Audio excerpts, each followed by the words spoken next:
is to be found in Articles 81 as read together with Article 86, and specifically for purposes of a presidential election, we must read it together with Article 138(3)(c), which then provides the qualitative test, the process that we then use to arrive at that result to be declared under Article 138(10). So that at Articles 138(3)(c), there is a process of verification and tallying of those results that then come from the polling station and from the constituency tallying centers. All right? Under Article 81, we are then to observe certain principles of the electoral system, failing which then an election can be rendered invalid. Article 86 addresses itself to the voting method and sets out principles that then must be observed in operationalizing that voting method. That is a qualitative test. The quantitative test then is found again under Article 81, or rather 86, 2, where counting is involved of votes cast, and Article 138(4), which then sets the criteria for declaration under Article 138(10). So then it is my humble submission, even as the state of the law remains in flux, there is a standard by which we can determine the validity or invalidity of an election, and that is my humble submission on that point.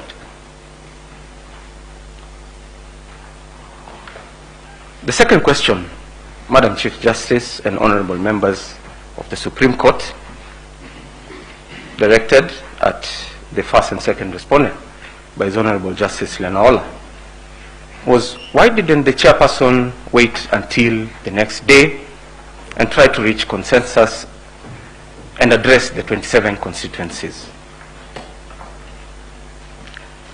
It is important to point out at this juncture that the 27 constituencies had been tallied and had undergone the verification process and were ready for announcement by Professor Goulier. My lords and my ladies, I refer the Honorable Court to paragraph 35 of the affidavit of Professor Goulier, filed in the main petition.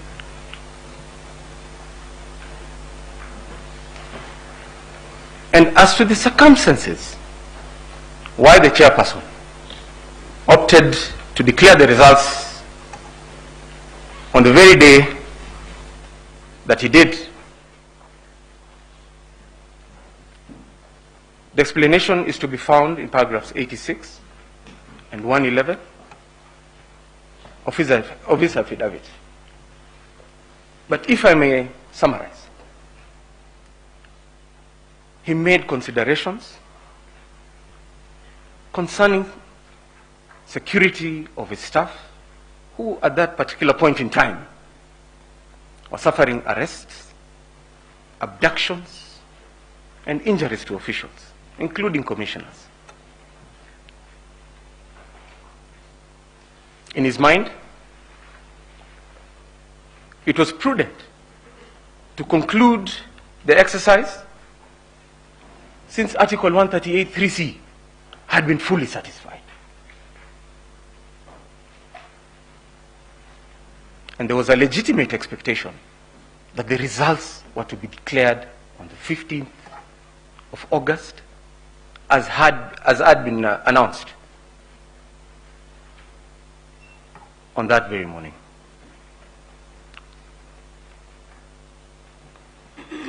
I'll quickly address the questions that were raised by Honorable Lady Justice Njoki the term commission used in multiple senses. How do we know which sense is applied when? My quick response?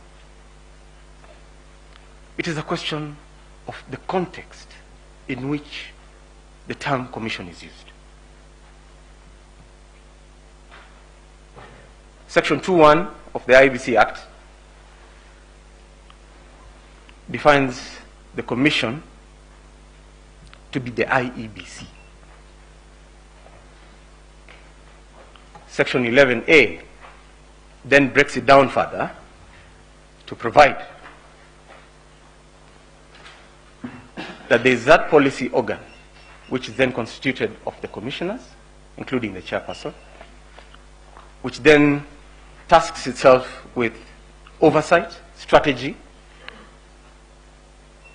and policy, and the secretariat that then deals with administrative issues on a day-to-day and executing matters of policy that then the commission, or rather the membership of the policy organ directed. Therefore, in my humble submission, it's a question of context on how the term is used.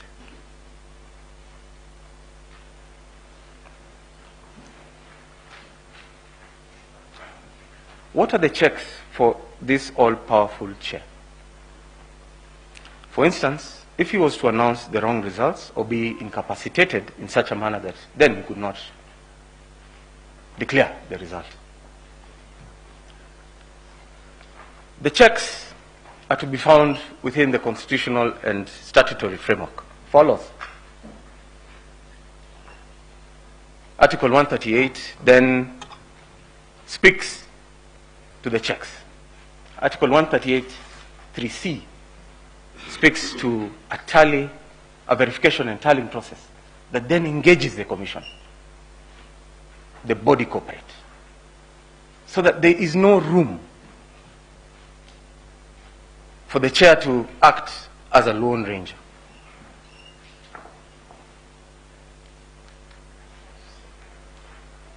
And while I'm at this point, it is important to point out that in this particular case, Article 138 3C was fully satisfied. My lady, my lords, a narrative has been created that certain commissioners were given roles akin to domestic services. Nothing can be further from the truth. We all saw it. We all saw the commissioners interacting with the results, interacting with the verification and tallying process. We all saw them announcing these results. We cannot unsee what we saw. But then, just to lay emphasis on this, I would wish to quickly refer the Honorable Court to paragraph 40 of the Chairperson's affidavit, Wafula Chebukati, paragraphs 8 and 9 of the affidavits of Professor Abdi Gulier, and paragraph 7 of Boya Molu, which speak to the truth of this issue.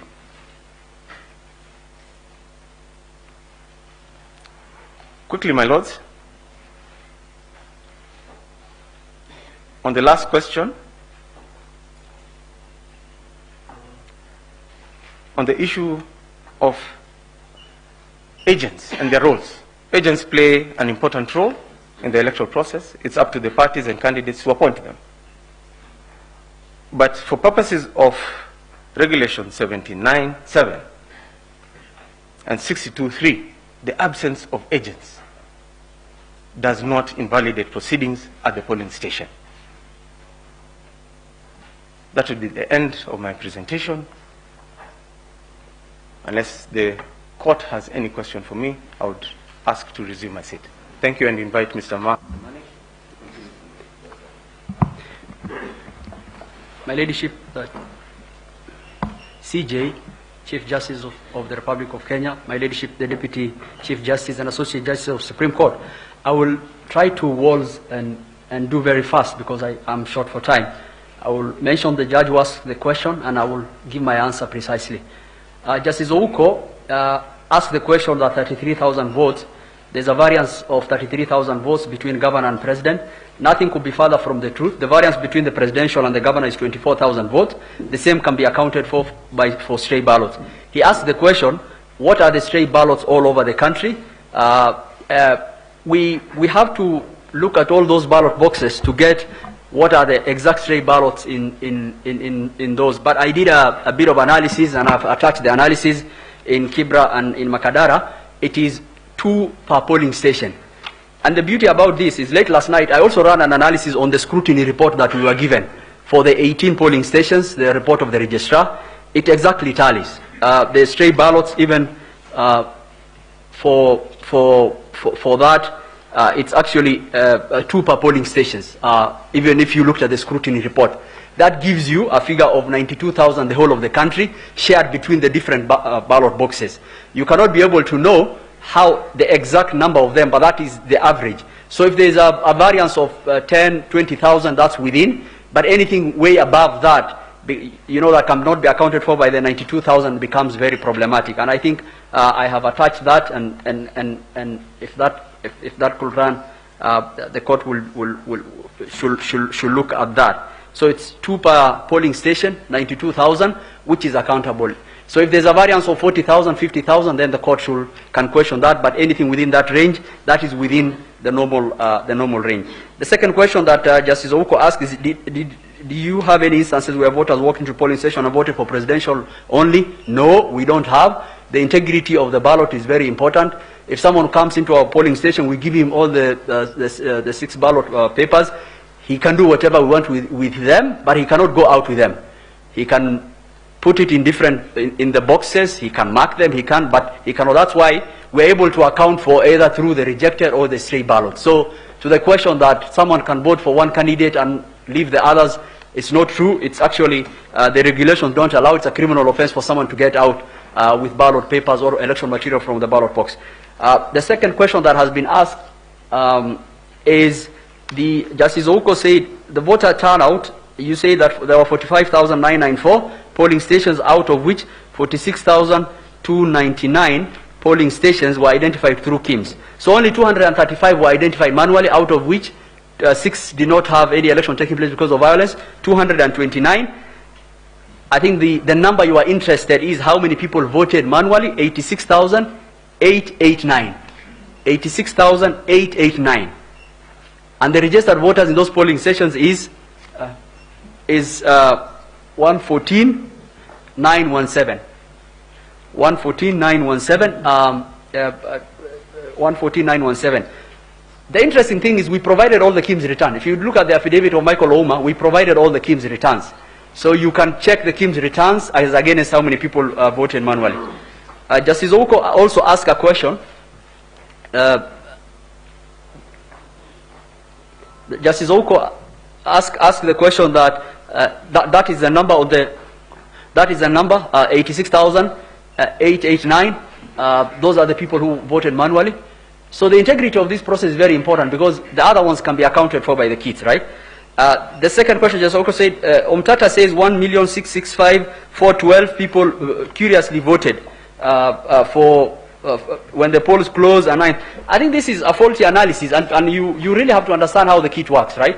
So when you open the polling station, the kit sends a message that we have opened the polling station, we are ready for action. People pass through it. It sends automatic returns. It pings to the nearest network, sends automatic returns over the period of time.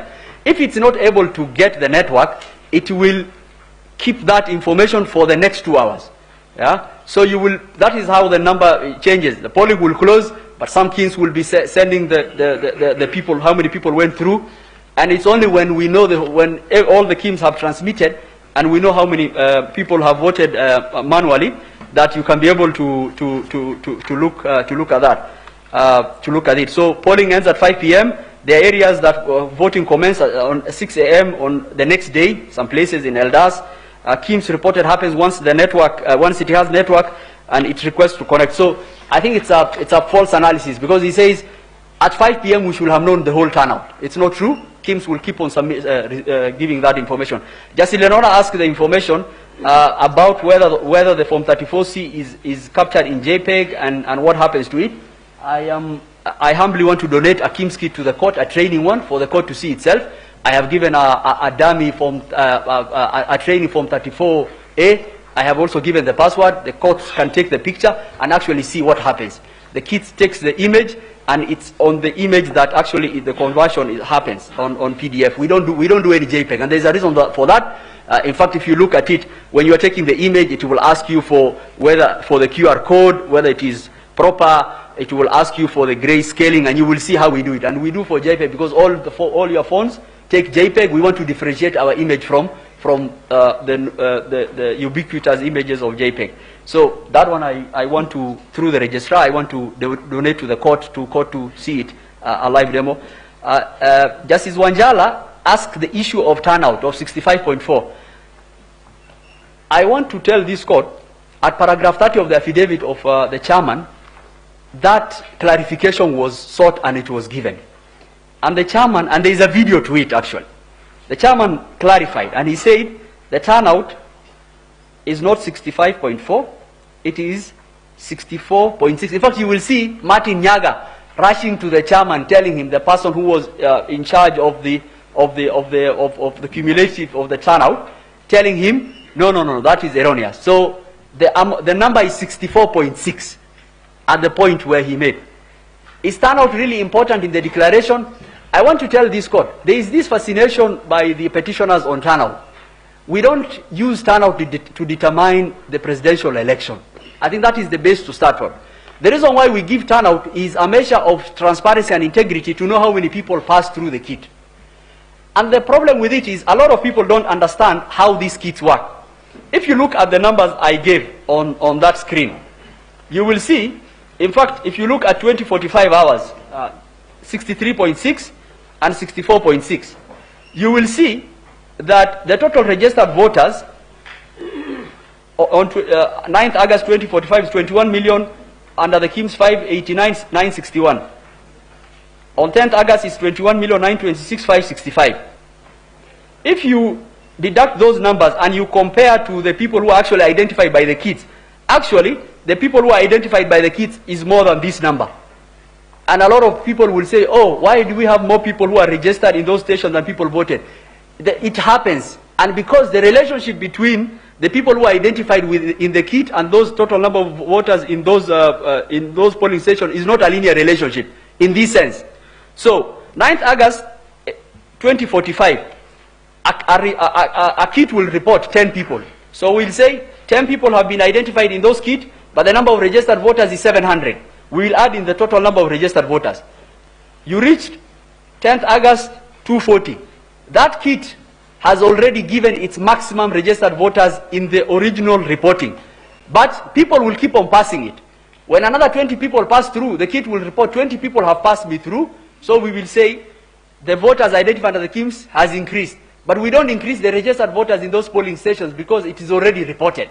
So the relationship is not one-to-one. And you have to understand, and this is the confusion that is coming, we have to understand, the only way you will know the total registered voters is when all the KIMS have reported. So when all the KIMS had reported, because this is a snapshot of that information in time, when all the KIMS had reported, the voter turnout was 64.7103. So what was remaining that time? Only the manual voters. How many? 86,899. So it's good to understand that, because if someone just looked at this information, you will come with all manner of confusion. So the kit will report, once one voter passed through the kit, we say one voter identified, but the column of registered in that polling station we put 700. But the voters will keep on going through the kit. So as people go through the kit, we'll keep on increasing the voters identified in that kit, but the number of registered voters will remain constant. The issue of the Venezuelans, they were involved in deployment of infrastructure and the servers platform. They did not have any access to the RTS. Look at the affidavit of Michael Ouma. Look at the affidavit of Hilda Kavongo. It actually shows the kind of rights they had. There was no unauthorized access, and in fact the scrutiny report will bear that out. Did the postponement of elections in those counties only affect presidential voter turnout? I have indicated that is a hypothesis that has been laid out before the court. It is not borne out by the data. In fact, the voter turnout was comparatively the same. If there is no agent, Justice Mulu asked, if there is no agent, what happens? The integrity, the processes that we have in terms of the KIM's return, in terms of the portal, even if there is no agent, we can actually confirm what happened. So it's not the role of even if someone said I did not have an agent, but my votes have been tampered with, we can be able to find out. Demonstrate, I have, go to the last page. In the 40 seconds, Madam CJ, I can demonstrate that. If you look at that form, that is a form, the agent copy. If you look at the second last one, where it starts from demonstrate, 34A, please. So look at that form. So side by side, it's the agent copy and what is in the portal. We have marked all the places that what is wrong with that form. What is wrong with that form? If you look at the elevation of the camera, same. If you look at the IEBC logo in the background, both images, same. If you look at the exact paper fold in the bottom left corner of both images, same. The image is brightened to show that it has undergone editing. That's the top left is dark. The agent copy is in JPEG. The form is uploaded on our form is uploaded on the portal 10th of August 2022 at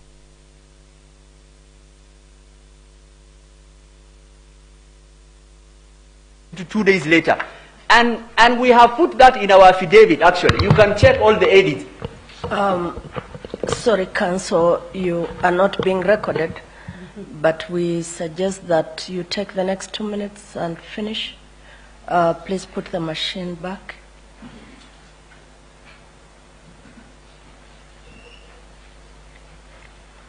You're about the end, right? Yes, I am to the question that Madam Chief Justice and the President of the Court asked. I gave two examples. If you can just go back, I think I'll start with the first one. The 185, yeah. If you can go back. We'll give you 5 minutes, see what you can do with it. Yes, yeah. Thank you so much, Madam CJ. So what we did is we just took the form they provided us and we juxtaposed as against what we have. And we've marked all the places what is wrong with that form. And what is wrong with that form? If you look at the QR code, up on the left, on the right, and also on the left, the QR code, it's cropped similarly in both pictures. The IEBC logo underneath the document coincides with what was in the pressing officer. It's actually an impossibility. I've given you a form to take a picture, and what you are producing me is actually underneath the logo of the document, the IEBC logo that the presiding officer was using. So I've given you your form, you are taking your picture for your agent, and you're using the same that the IEBC PO was using. Both photos are taken from the same elevation. I believe the court has ICT experts, and in fact you don't need an expert to look at this. Look, the margins cropping are the same, which is really amazing. Look at the margin cropping for both of them. And there's no any other conclusion. What people were doing is that you will download, because there's no way you can be able to get our forms are different, and this form has gone through many processes from the polling station, county tallying, constituency tallying center. So the forms are ubiquitously available. They are available everywhere. The only way you can be able to do anything about it is you have to download our form and try to do tamper with it, what the agents in this case were doing. If you can go to the second one. This is the one I was describing. In fact, this one has, it even has the timestamp of their form, JPEG. We don't do JPEG. This form was relayed to them 2 days later. The elevation of the camera. And I have noted all the things that are wrong, the exact same fold. It's an impossibility. I mean, you have 41 polling stations all over the country, and the form they are giving is at the same elevation as what we have given. The picture that our PO took on the background of the Kim's kit is the same. And you can tell, and the reason why we were saying that it's an impossibility is because there's nothing else you can change from those forms. You cannot change the signature of the agents. It's an impossibility. The only thing you can change is the tallying. You can try change into JPEG and try to amend the tallying. And that is really important. That is the crux of this matter, and the court has to look at that and actually make a finding. I will try to also, to Justice Ouko's question about the stray ballots. I just want to mention that the court report bears out the assertion of the IEBC. If you look at the report that was done relating to the stray ballots, I went through the court report and actually tallied the stray ballots. It is 2 per polling station. If you project this to the whole country, there will almost 90,000 stray ballots. And the way you account for stray ballots is they are put in the polling day diary, PSD. I have provided the polling day diary for 2 of the constituencies to just give the court comfort that as IEBC we can account for each and every ballot. To the question that has been asked by Justice Wanjala on the turnout, a clarification was given, and this is the assertion of the petitioners. They are saying we are not interested in the clarification given by the chairman. We are going to take that turnout of 65.4 as against the total registered voters. Okay, then come to the conclusion that there are votes that are unaccounted for. And we are telling him that is not how we do it. Okay, turnouts, we give the number of people who either have passed through that kit on at a snapshot. Okay, and there's nothing much about it. The declaration is made on the actual physical ballots that we count. We count the physical ballots. After counting the physical ballots, we tally it. Madam DCJ asked about the rejected ballots, whether they are different from the rejected. So the way we calculate turnout refers to the number of people who have passed through that polling station in the 46,229 polling station in the Republic. We have not even reached the issue of rejected ballots or anything. It's how many people appeared that day. So we have a number. Then we do the counting. After counting, we get rejected ballots. So how do we determine 50 plus 1? We will say, okay, what are the total votes cast? And we will refer to the 2013 and 2017 decision of this court that said rejected ballots are not a choice of preference and the same have to be removed. So the idea that turnout is affected by rejected ballots or doesn't matter, it's just a measure of transparency. And you have to understand how the reporting of the Kims happens for you to be able to do. We only give what we can at the time, and we'll keep on doing that. With those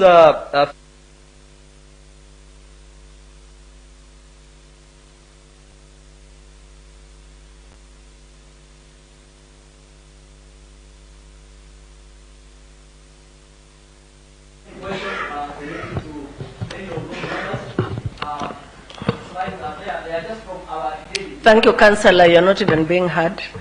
But thank you for answering our questions. On the kit, please deal with the registrar of the court. Thank you for your assistance. Your time is up. And thank you. And the slides are from our affidavits. They are available for clarification to the court. Thank you.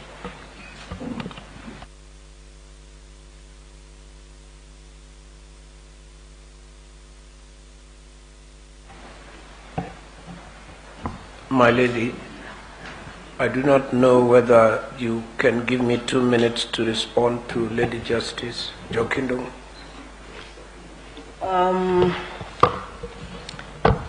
You're not helping me to do my day's work very nicely. I'm sorry. But 2 minutes would mean 2 minutes. Yes, please. So that you don't go away saying you are not heard. Thank you very much, Deputy Chief Justice. The Honorable Justice Jokindo wanted to know from me of my personal experience as a draftsman of the original Constitution, what our intentions were when we created independent commissions. And my simple, straightforward answer is, we were trying to create greater autonomy and functional independence. You will recall elections, for example, were under the Attorney General's office and were under the hands of a person called the Supervisor of Elections, and that had been not very successful. What did we achieve? The one thing we achieved is that we created independent commissions that do not function in the same way. For example, this commission, the Electoral Commission, the chairman has executive authority, because this is one of the very few commissions where the commissioners themselves do some actual work. This is very different from EACC. EACC, the chairmanship is not executive, and the commissioners do not do executive work. They cannot determine to charge anybody or to investigate anybody. That is a work done by management. Here, as we have seen, this commission is extremely hands-on, and for that very reason, its chairman has executive power. It is very similar, Milady, to the JSC, the Judicial Service Commission, which in theory is a corporate body. In day-to-day functioning, the Chief Justice has executive authority and makes many, many decisions in the name of the JSC, as it should be, because it couldn't be run in any other way. Thank you. We thank you, the Honorable, the AG, Senior Counsel. Thank you very much. At this juncture, I return this to the Judge President to lead the proceedings. Yes. Yes. Thank you for that session. We are really mindful of the time today because we wanted to finish these proceedings at least by midday. We had allocated the petitioners, the main petitioners, 1 hour to do the rejoinder, and then the other petitioners were allocated 15 minutes. So this is the time now for the main petitioners, the team led by Senior Counsel Honorable Rengo.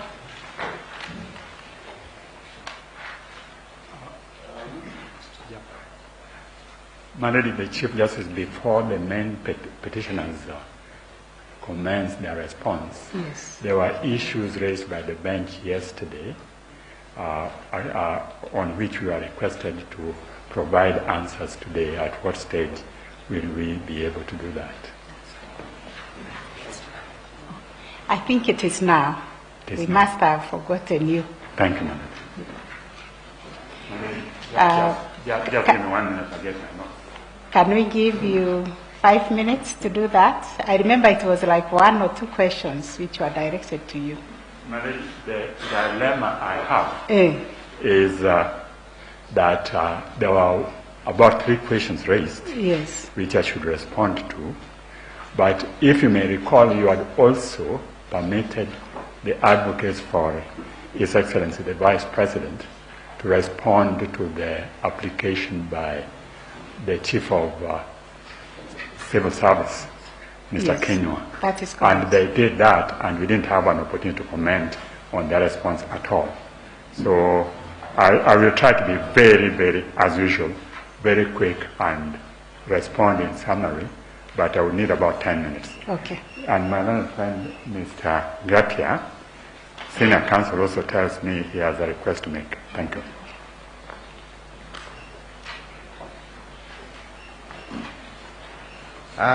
Madam Chief Justice, you recall yesterday how gracious I was. I donated 32 minutes to court.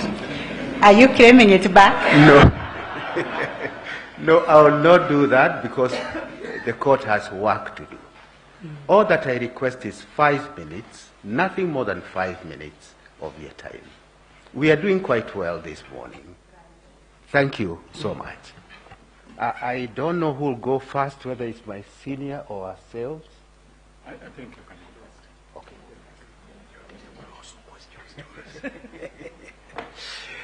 first. Chief Justice and Deputy Chief Justice, members of the Supreme Court, just to point out that there were specific questions that were addressed. For example, to counsel acting for the 4 commissioners. And we would like to know at what point we are expected to respond to those questions.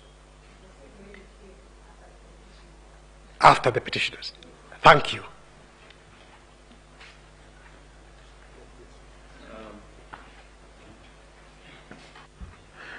Good morning, Madam Chief Justice and members of the court. I seek a little clarification because similarly we had several questions directed to us which we thought we would react to before we make our rejoinder.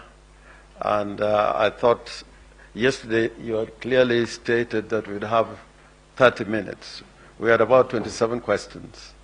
Are we at liberty to proceed to answer those questions right away?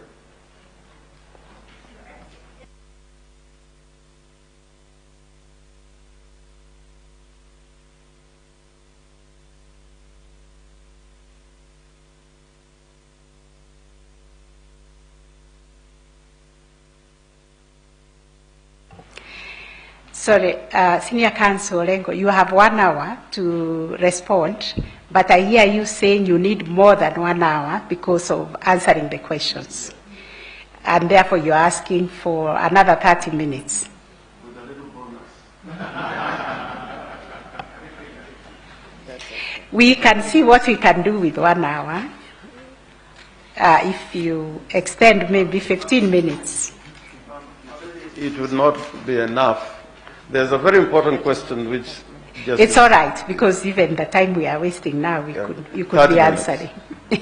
Yeah, so Yes. in the 30 We're just minutes... asking you to be kind, because we really have to get to the real business Yes. of writing the judgment. Thank you. And we don't have much time. In the 30 minutes that we'll be answering those questions, Yes. my lady and my lords, you'll be addressed by my learned friend, Mr. Otiende Amolo, particularly on the question of turnout, which was asked by Justice Wanjala, and Firoz Norji, Senior Counsel, Paul Mwangi, and Ms. Julie Soweto will address you in those 30 minutes.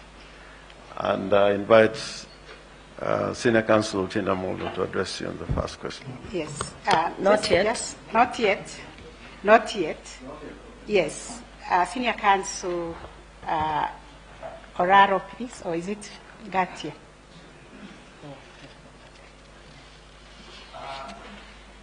My senior is beckoning my team. You are our... Yes. 5 minutes.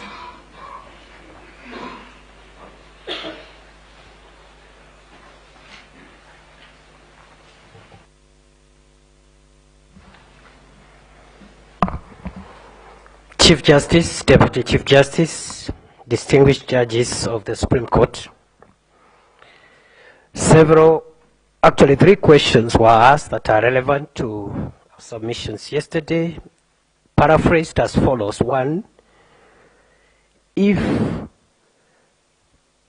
the National Security Advisory Council 4 knew the results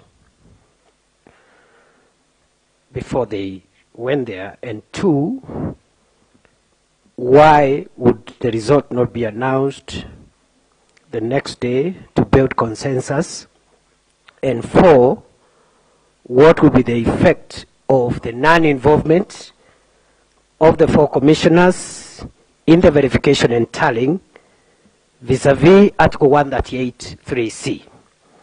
Our response is as follows. 1, it is our submission that all factors point to an inescapable conclusion that the 4 members of the National Security Advisory Council, by the time they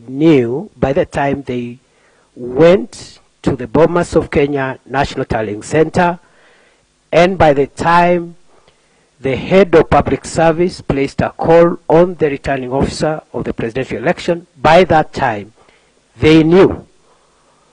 And this is our evidence.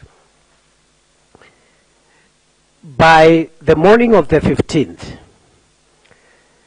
letters had been issued by the returning officer of the presidential election, Mr. Chebukati, to all the presidential candidates and members of their family to be at the National Tallying Center for the declaration of results at 3 p.m.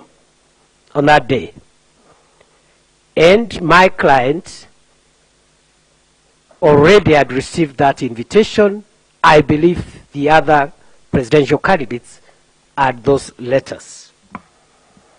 And therefore, they knew by the time these state officers went to the National Tallying Center,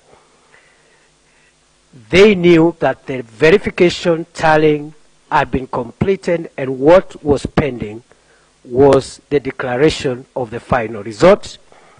It is our submission, Chief Justice, distinguished judges of the Supreme Court, that these 4 went to the National Tallying Center not for any other reason but to try to interfere with the declaration of results and thereby try to alter the sovereign will of the people of Kenya, which had already been verified and tallied in accordance with Article 138(3)(c). 2, it is our response that the results could not be announced the following day because, according to the affidavits of the chairperson of the commission, and I'm using the word chairperson on advice by Justice Ndungu, which I agree with entirely, that by that time it was not possible for any form of consensus, because then the follow-up question was, I think from Justice Lenaola, why, for example, the returning officer would not have waited for an extra day which he had to build consensus on the 4 walk-away commissioners. It was not possible. It was very clear that the intention was to try and veto the will of the people, and therefore the chairman had to declare those results. Number 3, the 4 who left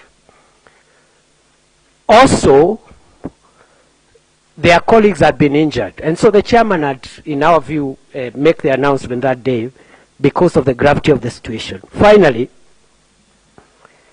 the question that this court ought to ask itself is whether the working away of 4 commissioners at the tail end of a process which they have admitted was complete, except the declaration, can veto the sovereign will of the people of Kenya. Can the walking away of commissioners at the tail end of a process they have been involved in be the basis of vetoing the right to franchise in Article 38 of the Constitution, which is the expression of the voter? Thank you, and we prayerfully submit.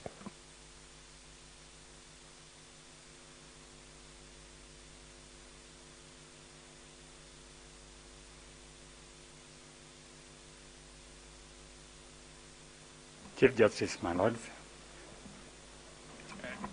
Deputy Chief Justice, Lady Chief Justice, I'll begin with the question which was asked by Justice Lenaola, and that is, what orders are we seeking? The orders we are seeking is for this honorable court to dismiss the allegation by the second respondent on oath, which have not been accompanied with sufficient level of evidence to justify proof beyond reasonable doubt as required by the Constitution and as determined by this court in advance. And that evidence is beyond the political statements which have been made by my learned friend, Professor Kindiki, just a few minutes ago, and which have never been put on record. On the issue of Rule 87.3, that's my view and my humble submission, is that rule contrary to the provisions of Section 39 of the Electoral Act, Elections Act, and Article 183, 3C, is the only regulatory framework which confers those powers which have been reserved for the Commission and grants them to the chairman. It is contrary to the Act, it is unconstitutional, contrary to the Constitution, and that was so observed in the case of Maina. Now, there was a question raised by Justice Dr. Onjala, and you queried whether NSC would have gone to influence the alterations of results without knowing the results. My learned friend, who has just appeared, exhorts that the results were known because invitations had been sent out and the letter had been sent out. To the contrary, the evidence before you by the chairman was that he had gone to tally, to obtain the final tally only after he had met the commission, and that is found at paragraph 676 of his affidavit, where he says that after the NSAC team had left, the commission secretary, chief executive officer, who was also the alternate team leader of the tallying center, Marjan Hussain, walked into the boardroom. Yeah.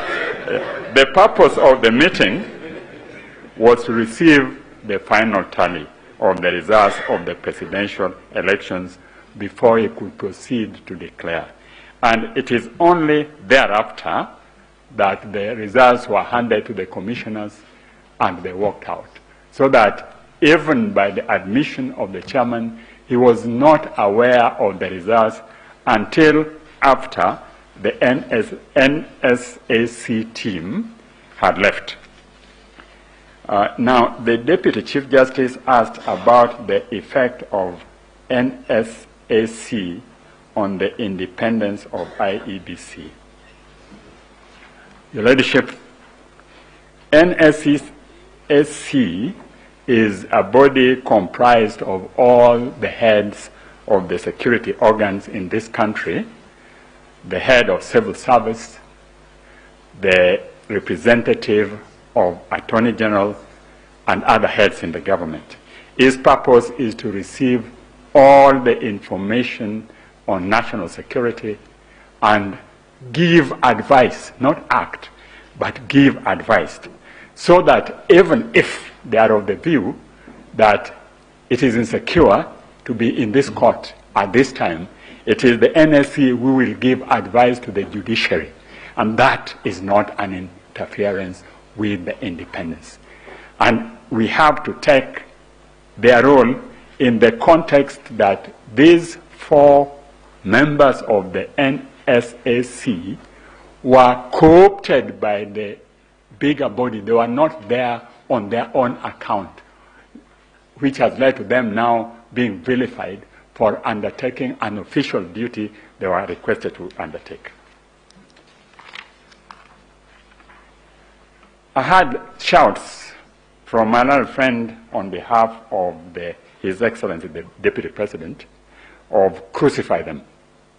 In fact, this has indeed led to tweets today, and there are many, to various members of the NSAC telling them we shall revisit. This is what this type of allegation brings. And that is why I humbly request this court to look at the nature of the allegation, the burden on the people who are making the allegation, and dismiss them if there is no proof, and in my humble submission there is no proof, so that we discourage this political vilification on officers conducting their official duties. Let's be careful, and I humbly request particularly my learned colleagues on what we wish for this country.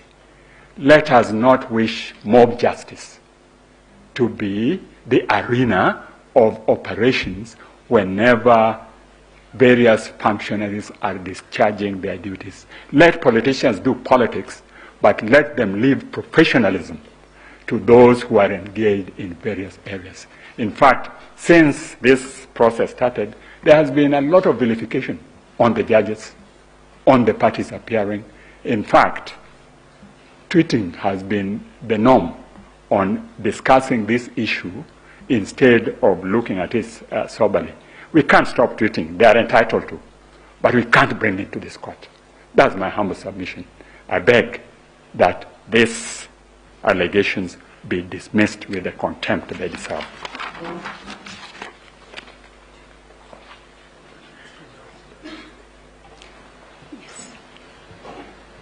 My learned friend, Mr. Gatia, requests for donation of the 2 minutes to him, but I really would wish not to be so gratuitous.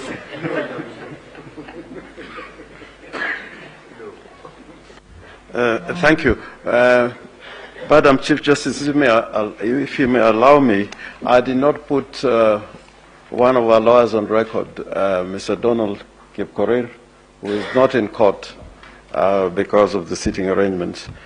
But to come to the business before us, in answer to the questions, 4 of us will deal with all the questions that were asked by the court, beginning with my learned friend, Mr. Paul Mwangi.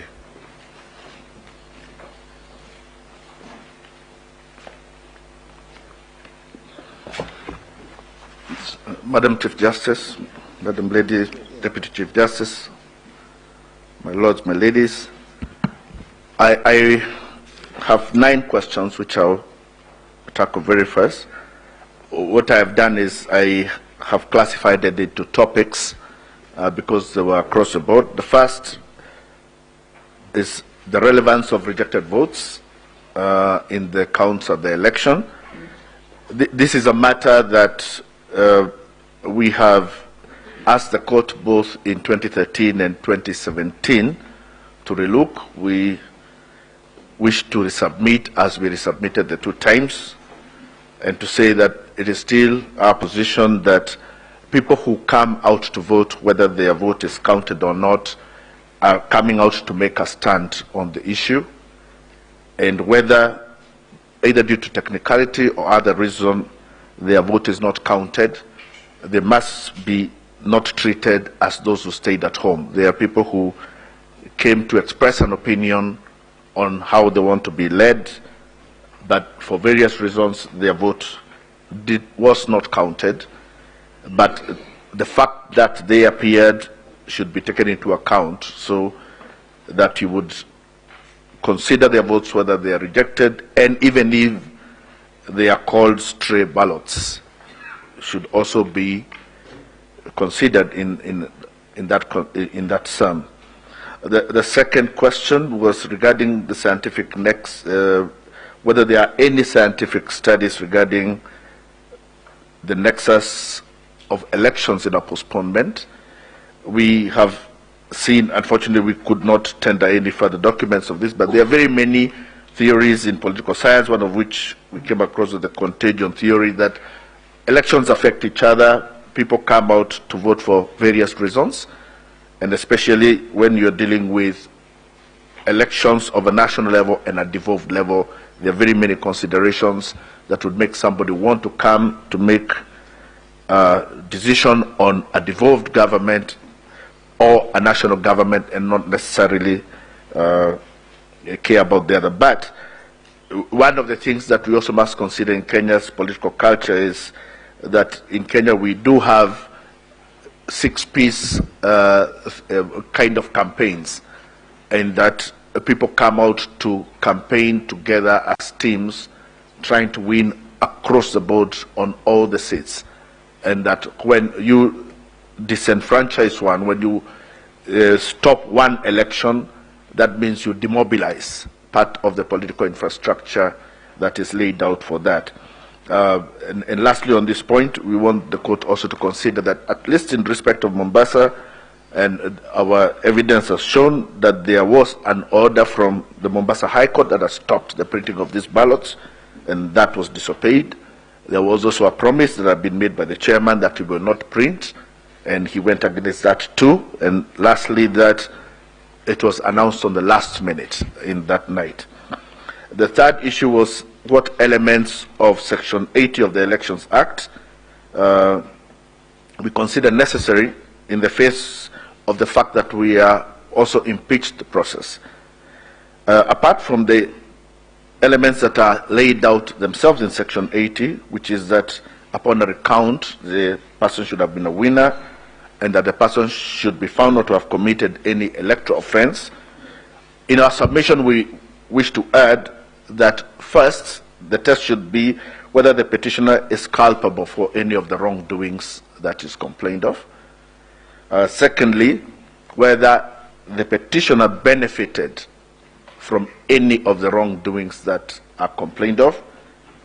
And thirdly, that after, whether it is a recount or a retally, the petitioner appears to have won the elections or has won the election. Those would be the tests that we would add to what is stated in Section 80. In respect of the question of image on the KIMS, the evidence that has been shown also even from the Commission is that the images are taken on a JPEG format, and the idea of the law of electronic transmission was that that image must appear as it is on the other end. The issue here is that there appears to be a place at which that format was changed. No reason has been given why that format was changed, so that it can go to any other format. But also to add that through one of the most popular applications today in Kenya is WhatsApp, and nobody changes. We get a lot of images as original as they are, as colored as they are, in the hundreds on an everyday basis. And I do not think there is any justification why an image taken on a JPEG on a KIMS kit cannot appear in the same format throughout the electoral process. The other question was in respect of the evidence, whether the four commissioners participated and what that meant. I would ask the court to look at the annexures that are put as MWK3 in the affidavit of the second petitioner, Martha Karua. And in that flash disk, there are two incidences at the National Tallying Center. In one incident, Commissioner Justice Nyangaya comes out to read the results of Kiambu Town constituency. After he reads the results, it turns out that the result he has read has overstated the votes of William Ruto by 10,000, and also that he has gone past 100% of the votes cast, and he is forced to have to come to reread the results. That shows the commissioner had not known what he was reading. The other video is that also of Juniera Cherele. Again, she's given results to read of Juja constituency with the same results, inflated votes for the respondent, and a more than 100% voter turnout. And again, the results have to be reread. That would leave it to the commissioners themselves to explain. The other issue is about the constitutionality of Regulation 87.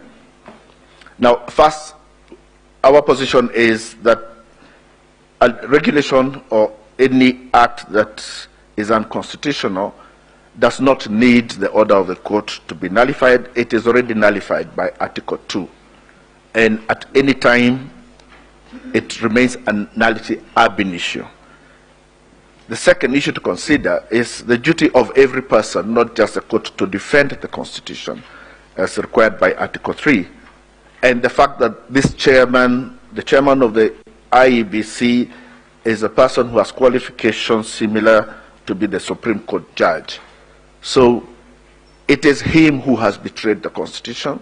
It is him who has seen a regulation which is so clearly unconstitutional, has refused to defend the Constitution, and instead feigned ignorance and purported to use an unconstitutional provision to exercise power. So on that basis, every action that is done on the basis of that regulation is itself unconstitutional. The other question was regarding why the 4 commissioners did not raise issues to the end. Again, that we will leave for the commissioners to decide, but we can profile 3 theories. One is the issue of the 89th minute penalty, that if you participate in a game and the wrong penalty is given on the 89th minute, you cannot be asked, why did you play all along? Sometimes it is the 89th minute penalty that shows the unfairness of the provision. It could be the last straw that broke the camel's back, or it could be a road to Damascus moment. In whichever fashion we look at this, it is an issue that is understandable.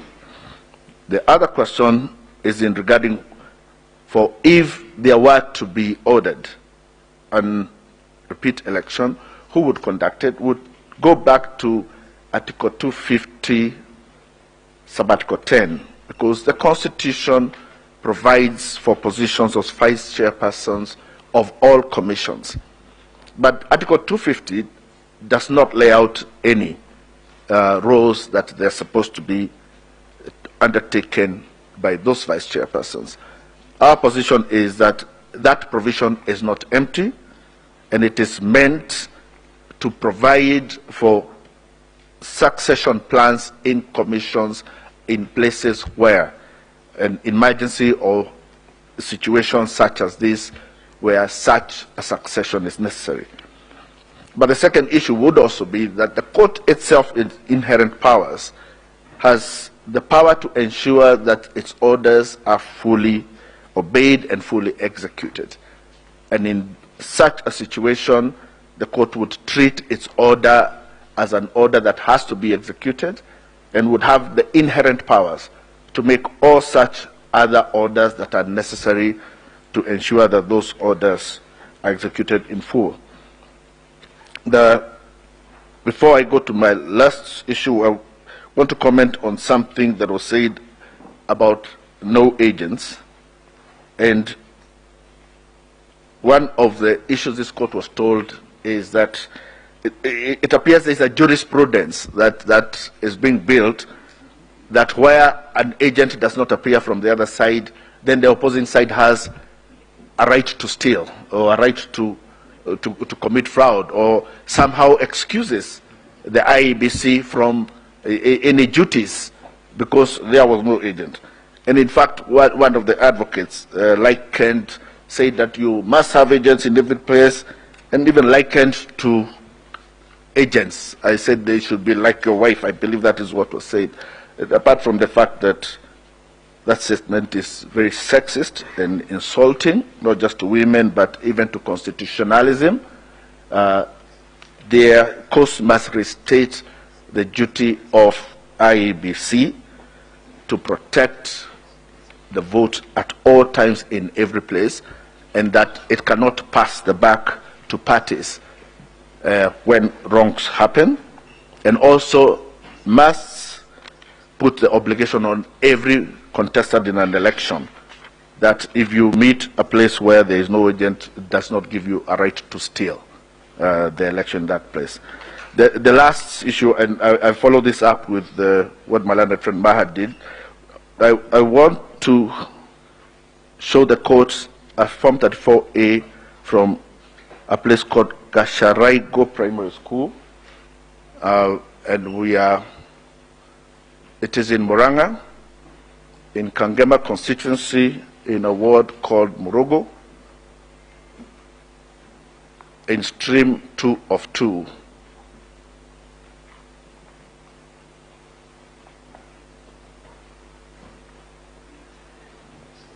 And this document is overlaid over some documents, but look at the left-hand top corner. It is overlaid over a document written Jose Camargo. Jose Camargo is one of the Venezuelans that was arrested at the airport with charges of coming to interfere with the elections. He is one of the people that the last Mahat has said did not have access to the RTS. This form is in the official portal of IEBC. The question would be, was this document photographed by a presiding officer at Gasharaigo Primary School, sometimes possibly at 8 o'clock in the night? Or is it possible that this document has been photographed elsewhere in some office and uploaded?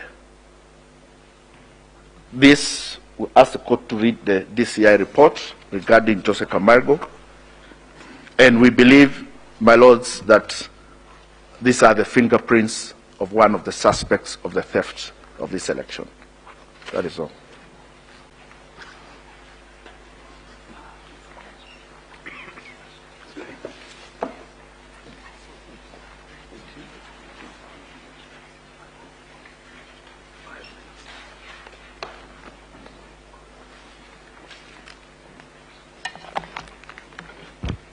Good morning, my ladies and my lords. I will pick up from where my learned colleague and senior Mr. Paul Mwangi has just left off. The court had asked that we demonstrate with examples in real time how the Form 34A was interfered with or could be interfered with. And I will do so showing you or using the IEBC's forms itself, straight from the IEBC, from the IEBC portal. My lords and my ladies, I will walk you back through the form that we have just showed you. I see that the court has laptops, which means you're tech savvy, and you can access the IEBC portal right now. This is going to be a live demonstration, as the court asked that we do. I'm asking that we go to the forms portal in the IEBC. We are projecting it up so that it's not said, because we have been accused of cooking things, forging things. We've been called many names.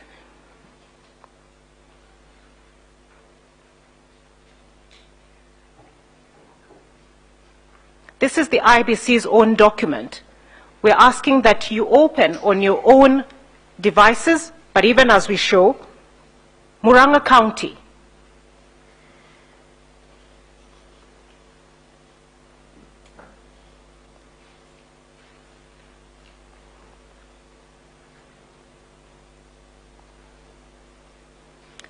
Kangema,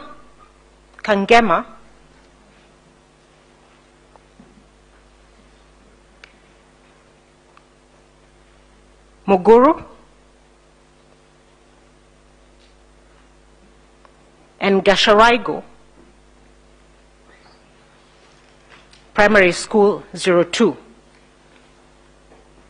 This is live.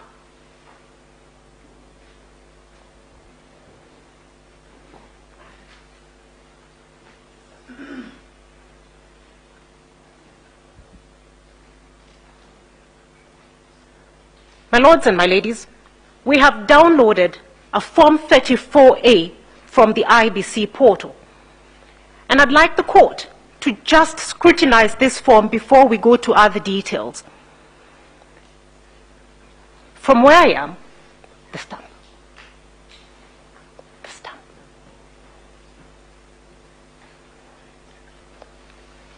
My lords and my ladies, is that the IEBC stamp?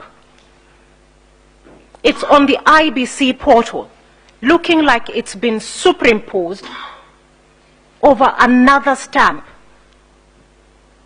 We have been asked to show how are the figures changed. The votes.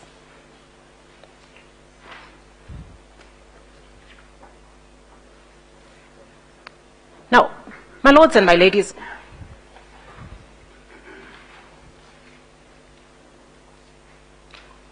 if we look at the votes cast, the first figure on the form is for Raila Odinga, 55.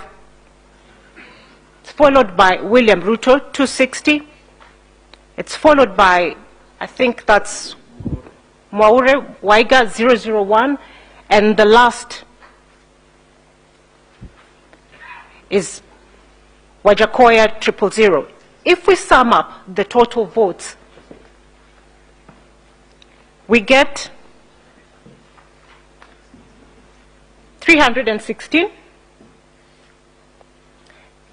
The total votes cast according to this particular form is 321, different from what we have just seen.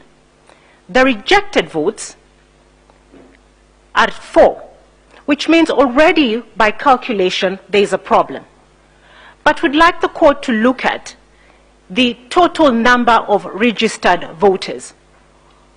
A close scrutiny of the form shows that the number was probably 455, and the 5 is actually similar to the figures written in the votes cast.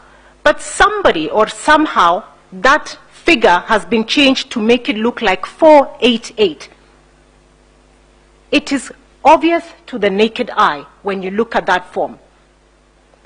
Now, when we go to now the bombshell itself, the top left-hand corner of the form,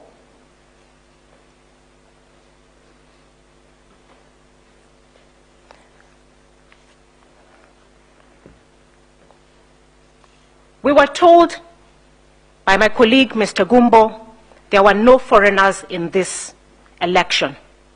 We were told the foreigners left before the 8th of August. We were told they did not even have access to maintain the server. This is on the 9th of August, and at the top left-hand corner there is the name of one of the Venezuelans, Jose Camargo. This is the person who decided the president-elect of the country. It is on the IEBC portal. It is live.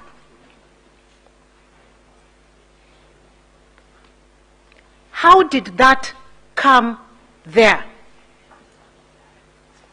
What are you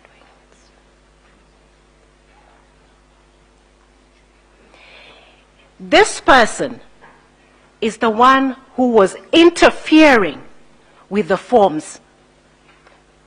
We are able to demonstrate, at least a crumb was left. By God's grace, we found something.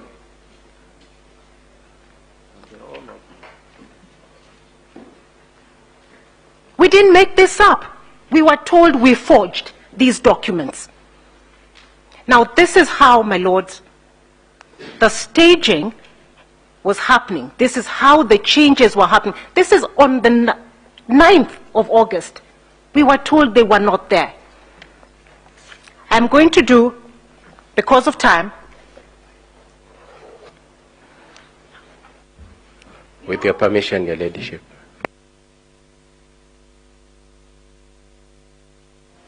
I beg your pardon. In our petition, You let her finish and then you tell us what it is. They're responding. It relates to an objection to what she's doing, Your Ladyship. No, let her finish.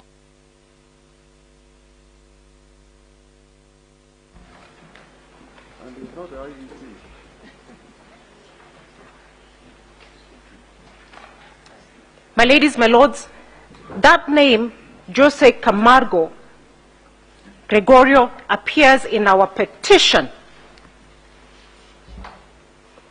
and is also, that evidence is also found in the affidavit of the second petitioner, one of the people whom we complained about as having interfered in the election and who were told had no access. My lady, we're going to take you again on the same IBC live portal to show how the staging was happened. And because of time, if we can go to Bungoma.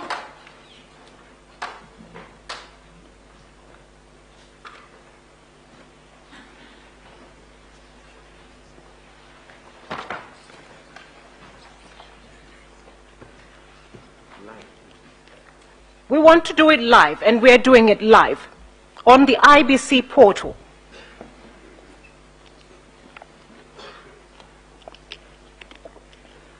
My lady, we were told about the KIMS kit and how they work. The serialization of the numbers.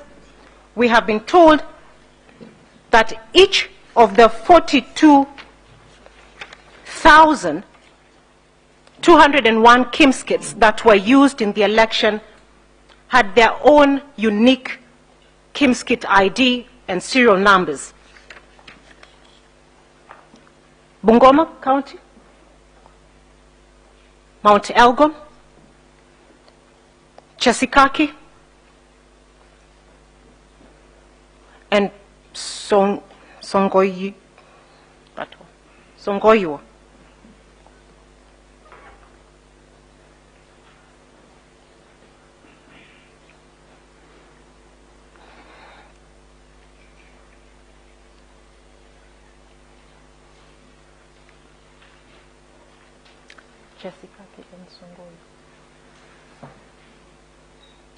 We'll download the form.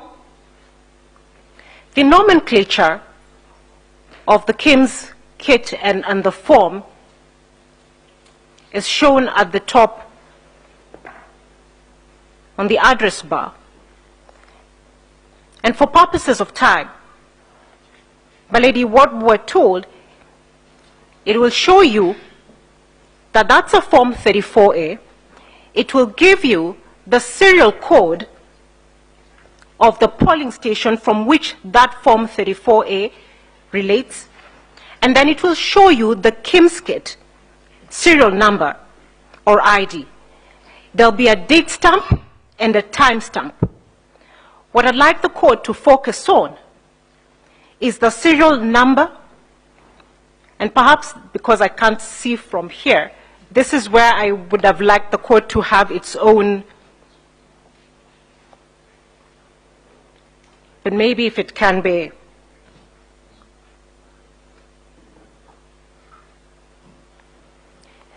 Do you have a roving mic? Now, the serial number on this particular form, my ladies and my lords, which I would have liked for the court to confirm for itself. If somebody there can, may I ask one of the court assistants to read for us the serial number as it is, so that then I'm not accused of making up things. That's all right. It doesn't change anything. Evelyn, could you read that? The number that starts with F2, it's in the middle. Or can I read it myself? Yes. I can't see it. The one on top? Yes. PR06. No. Oh, sorry. F2. My ladies and my lords, what would require is that you note down that number. We will compare it with another later. It reads F2 3045 0M 00204 133. The time, please. It's right next on the date.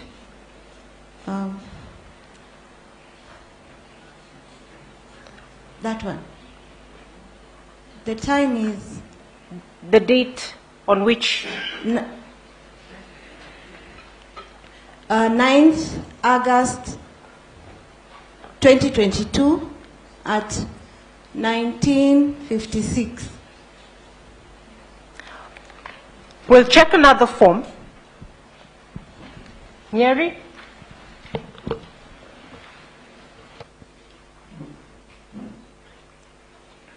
Nyeri Town?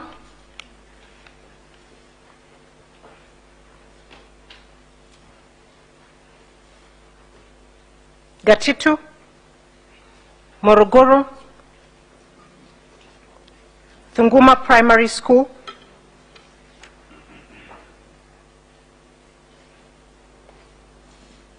Stream 3.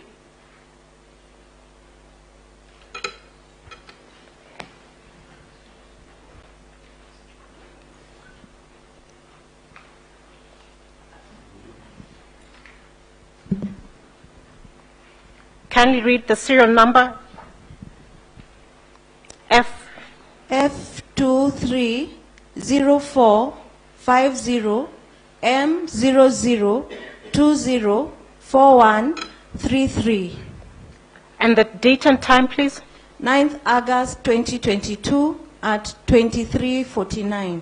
My ladies and my lords, this is the same KIMS kit transmitting or sending results, one from Mount Elgon, 1,000 kilometers away from Nyeri Town.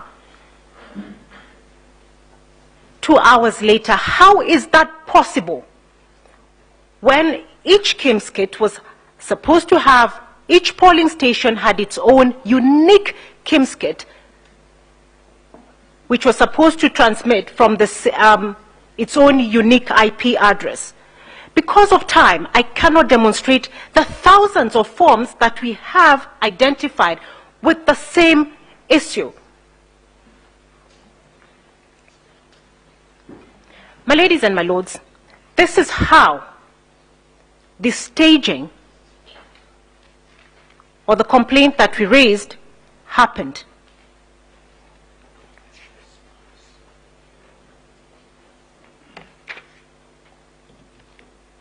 We did not give this court a fiction. What we gave the court happened. Now, staging, and as we have shown, the 11,000 polling stations that we had complained were staged were transmitted all from one IP address. Every KIMS kit was required to have its own unique IP address. The only way 11,000 KIMS kits or results can be transmitted from one IP address is if they were collected, and as probably my senior Paul Mwangi had. May I have, I beg your pardon, my time is up.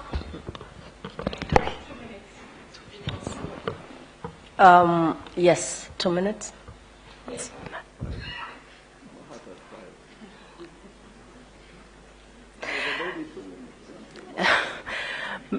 My ladies and my lords, the manner in which the election was stolen, the reason why staging was necessary was forms were intercepted like this. Whoever intercepted them then had time to decide which ones they could manipulate before uploading them and sending them to the IBC portal. The other reason that we know there was manipulation is because the original Form 34A is a colored form that should have appeared at the filing center if transmitted in one transaction as a colored form. All the forms that are on the IBC portal are in black and white.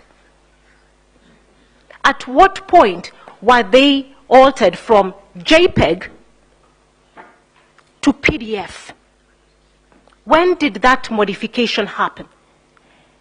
And what other modification was done to the form?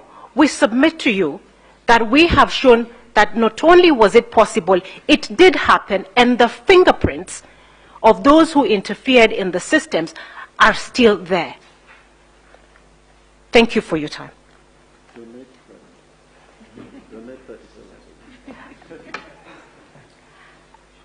I don't know whether to be that generous. I donate the 29 seconds to the court. Thank you very much. At the insistence of my seniors.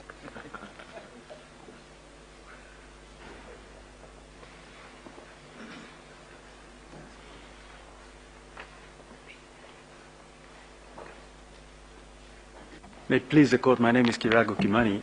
My learned friend, Mr. Katua Kigen, had gotten the attention of the court, but was asked to wait until Ms. Soweto had completed her presentation. I would wish to respond to what she has just addressed you on, because this is new material, and would like to have direction. Mr. Kirago? Yes. When, I forget his name, Mahat was answering the questions, he did the same. Yes. He went through his PowerPoint. That's correct. To demonstrate. That's correct. How this staging was happening, because we asked that it be explained. Yes. How the forms were being captured in the hair Yes. and being changed. And he did that. Yes. Going back to what he had done. Yes. So what is new here? What is different is this. You have a petitioner and you have rules that say how they are to present their case. This was answering a question from court. Yes. Where does the first respondent have an opportunity to address these matters? At what point in time does the first respondent get a hearing? This was a question by the court to demonstrate Yes. how this was happening. Yes. How we do, what we do with the demonstration. Mr. Mahat on your side did demonstrate. Mr. And they Mahat- have demonstrated. I appreciate what your ladyship is saying, but Mr. Mahat, with respect, is not on our side. He is a referee. My client was a candidate. We are not on the same side. We may be respondents, but he called this match, not for us, but as required by the Constitution. Mr. But anyway, the Kirago, long and I'm short of sorry. it, yes. I'm The long and sorry. short, yes. We are not going to give you time. Much obliged. Yes, thank you. Proceed with, there were responses from the other petitioners. I'm beginning with number one, the same order we followed.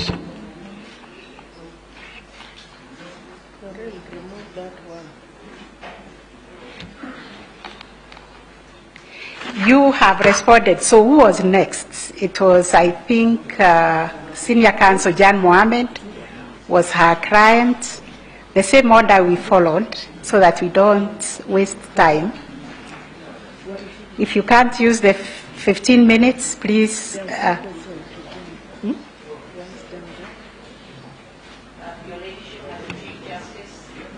Ladyship, Madam Deputy Chief Justice, my lady and my lords, I was very generous in my opening, so I'm sure I'm going to be just as generous and patriotic as I am in my rejoinder.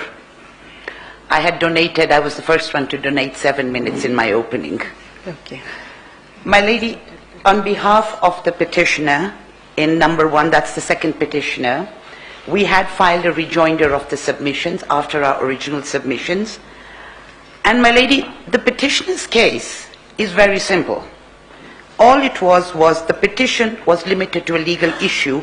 It was the role of the commissioners vis-à-vis the chairperson. I saw people murmuring, and I want to get this correct. I'm sorry. Is it that we should then, because I thought you had a response, you had any question to answer? In fact, my lady, the question I'm going to be answering is actually the rejoinder as to the role, as the answer to then, the role. For purposes of orderliness, because we are trying to get our proceedings as orderly as possible, then we can start with the rejoinder by the first petitioner, then the others will answer the questions with their rejoinder. Because my actually rejoinder is the response to the question of what the role of the other commissioners was vis-à-vis the chairman and the commission. That's what my entire so then petition we is based on. start with the main petition. That's the fine. Rejoinder. Then we That's come fine. to you. I'm sorry about that. That's no problem, my lady. I'll still donate my time. Yes.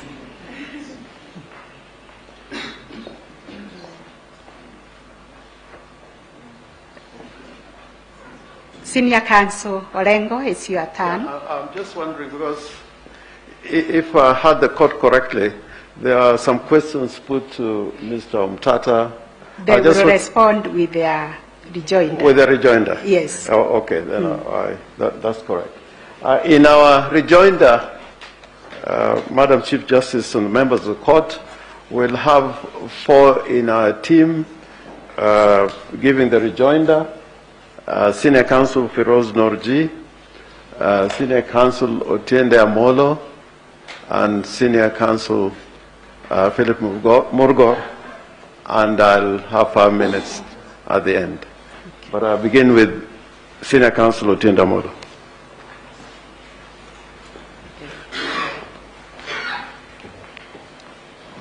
If it may please Your Ladyship, this Honorable Court, I will be brief in this part. I will cover only 3 quick subjects, starting with the issue of the 50% plus 1. Your Ladyship, this Honorable Court, may it be noted that the question of the voter turnout in this election is a moving target. It is a moving target depending on who's speaking and in what circumstances. If you look at the replying affidavit of the chairman, paragraph 30, as of 9th of August at 5 p.m., he says the turnout was 64.6%. That is an affidavit he's swearing way after the fact. The Director of Elections of that same date, at that same time, in paragraph 21, that is Moses Sunkuli, says it was 56.17 at that same time, looking at the same Kimskit. It will be noted by this Honorable Court that at various times, the IBC gives different figures. At one time, it uses the figure of 65.4%. At another time, it uses the figure of 64.6%. It is our submission, my lords, my lady, that the premise upon which IBC proceeds is wrong, and that the reason for this moving target is so as to manipulate the question voter turnout, to come to a conclusion that the 9th respondent met the constitutional threshold when they didn't. I wish to submit, Your Ladyship, my lords, that Article 138 is very clear, and the total number of registered voters must be specified, and that is the denominator. The IBC did publish a Gazette notice that confirms the exact number of registered voters and gives it as 22,120,458. In this court, using what they say is the turnout per the Kimskit, the figure they are seeking to use is 22,005,541. We wish to submit, Your Ladyship, my lords, that that premise is problematic. The common denominator to be used is the voter turnout as published in the Gazette, not the voter turnout as per the Kimskit, which ends up with a moving target. We wish to submit, Your Ladyship, my lords, that not only is it true that the target is moving, if you look at all the permutations, and this is in the supplementary affidavit of Dr. Edgar Otumba, if you take any of the scenarios and you use any of them, and we will submit, we have submitted this for ease of reference, because Dr. Otumba covers is between paragraph 5 and paragraph 30, and puts all those graphs. By whichever permutation, none of the candidates then achieves 50% plus 1. Whether you use, remove rejected votes, you add rejected votes, whatever permutation, and there are 7. We wish to submit, Your Ladyship, my lords, that you then need to come to the conclusion that even though they try to take time to tamper with the voter turnout, they do not achieve that target. the last point on that. Why is it wrong to use the vote turnout as per the so-called Kim's kit? Other than the fact that it's unlawful, it is also illogical. We have 46,229 polling stations. If you are to rely on the Kim's kit, and all 42,298 Kim's kits failed, and only one in one polling station functioned, then it means that if the 700 voters in that polling station voted, the IBC will be telling us that the voter turnout is 100%. That would be the logical consequence of that narration. That cannot be. The voter turnout cannot be something that depends on the interpretation of the IBC at its convenience.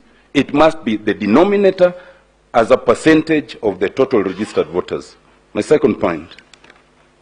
My lords, my lady, and I do not want to go too much into this, the question of the infrastructure, what the IBC called the impregnable military style infrastructure, I think it's been demonstrated that it was certainly not at a military grade. It might be important to note, Your Ladyship, my lady, that the one question they failed to answer was why was there stoppage of the streaming of the results at Bomas. They have not answered that, because that military grade infrastructure was obviously compromised. My lord, my lady, we say that it is bad to have a sovereign institution that is captured by the state, but it is worse to have one that is captured by foreigners. We submit that is the position in this one. Your Ladyship, my lord, the question here, and that's my third and last point, is really very simple. And it's a question that draws directly from Article 138(3)(c) of the Constitution. It is very clear, it is mandatory, that once results are received, the IEBC, not the chair, shall tally and shall verify, then shall declare results. If the IEBC as an institution has not tallied, has not verified, then there are no results to be declared. We wish to submit that at the end of this analysis, it is not a question of whether the chair is a hero or otherwise. It is a question of whether the chair did what was expected of them. It is not enough to say that there are certain regulations by the first respondent which they themselves made and now they wish to rely on to breach the express provisions of the Constitution. We wish to submit, Your Ladyship, that in accordance with Article 141, only if there is a result properly declared can you even move to challenge it. In this case, none was done. Your Ladyship, what the chair is inviting you to do is unconstitutional. This bench comprises eminent persons who are involved in the process of making the Constitution, as some of us on this other side. There is a good reason why we've created constitutional commissions and independent offices. If it was intended to create the chair as what was previously called the supervisor of election, there'd have been an independent office, like the Auditor General, Controller of Budget, like the DPP.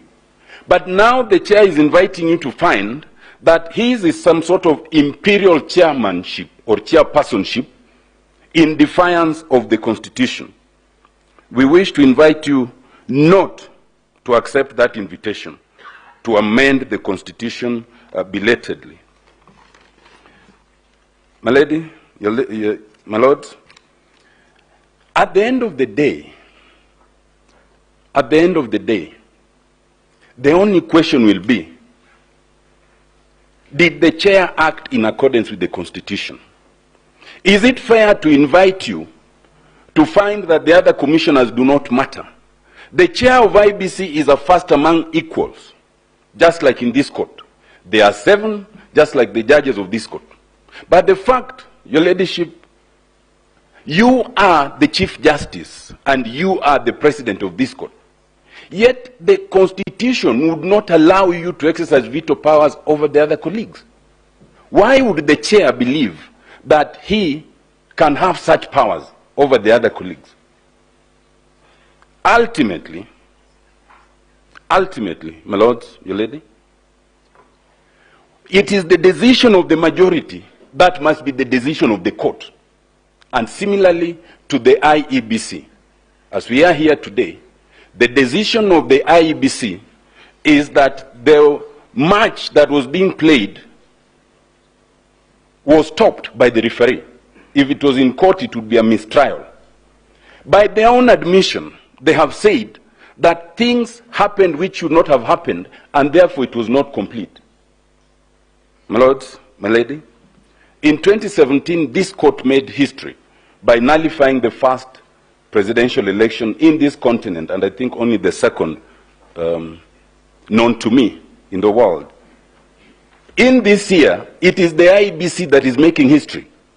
It is the first electoral body to concede that they did wrong. I want to submit, my ladies, my lords, that you cannot override that decision by IEBC itself because it's made by the majority. I wish to stop there for now. Thank you, my lord.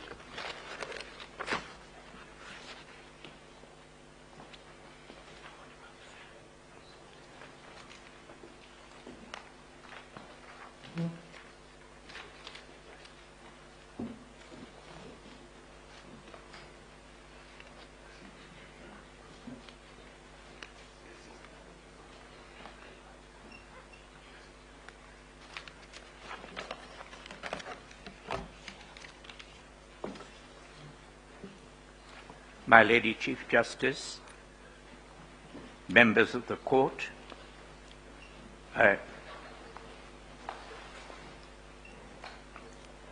address the court firstly on the issue that in making your final decisions, in reviewing your own views, the views of the respondents, petitioners, parties who have addressed you, we would be praying for the prayers and orders that we have sought. And in doing this, may I first refer to the principle that would be applicable in approaching your decision and judgment. In this context, the court has heard today from my senior, AG Emeritus, Honorable Gitu Muigai, in answer to your question, that it was the intention of the makers, it was the intention of the makers that the Commission should have an executive chairperson. That we have learnt much by that, but that is not what we or they and your ladyships and lordships can proceed on. We have to proceed on what is in the Constitution. There is no provision in the Constitution for even if that were the intention, there is no intention shown to override any of the other commissioners or their views or their actions, or to change the Constitution's clear provisions of Article 138(3)(c). The tallying has to be done by the IEBC. The verification has to be done by the IEBC. The declaration decision has to be made by the IEBC. And where there is a specific step to be taken in an executive fashion by the chairman, it's provided by 138.10. The declaration of the decision of the result will be made by the chairperson. Secondly, it is an important consideration. When yesterday the question arose of the two aspects. One, that although there was a further day still in hand, the chairperson rushed to judgment without the 27 constituency results because of the doctrine of necessity, said Counsel Professor Kindiki in justification of this. The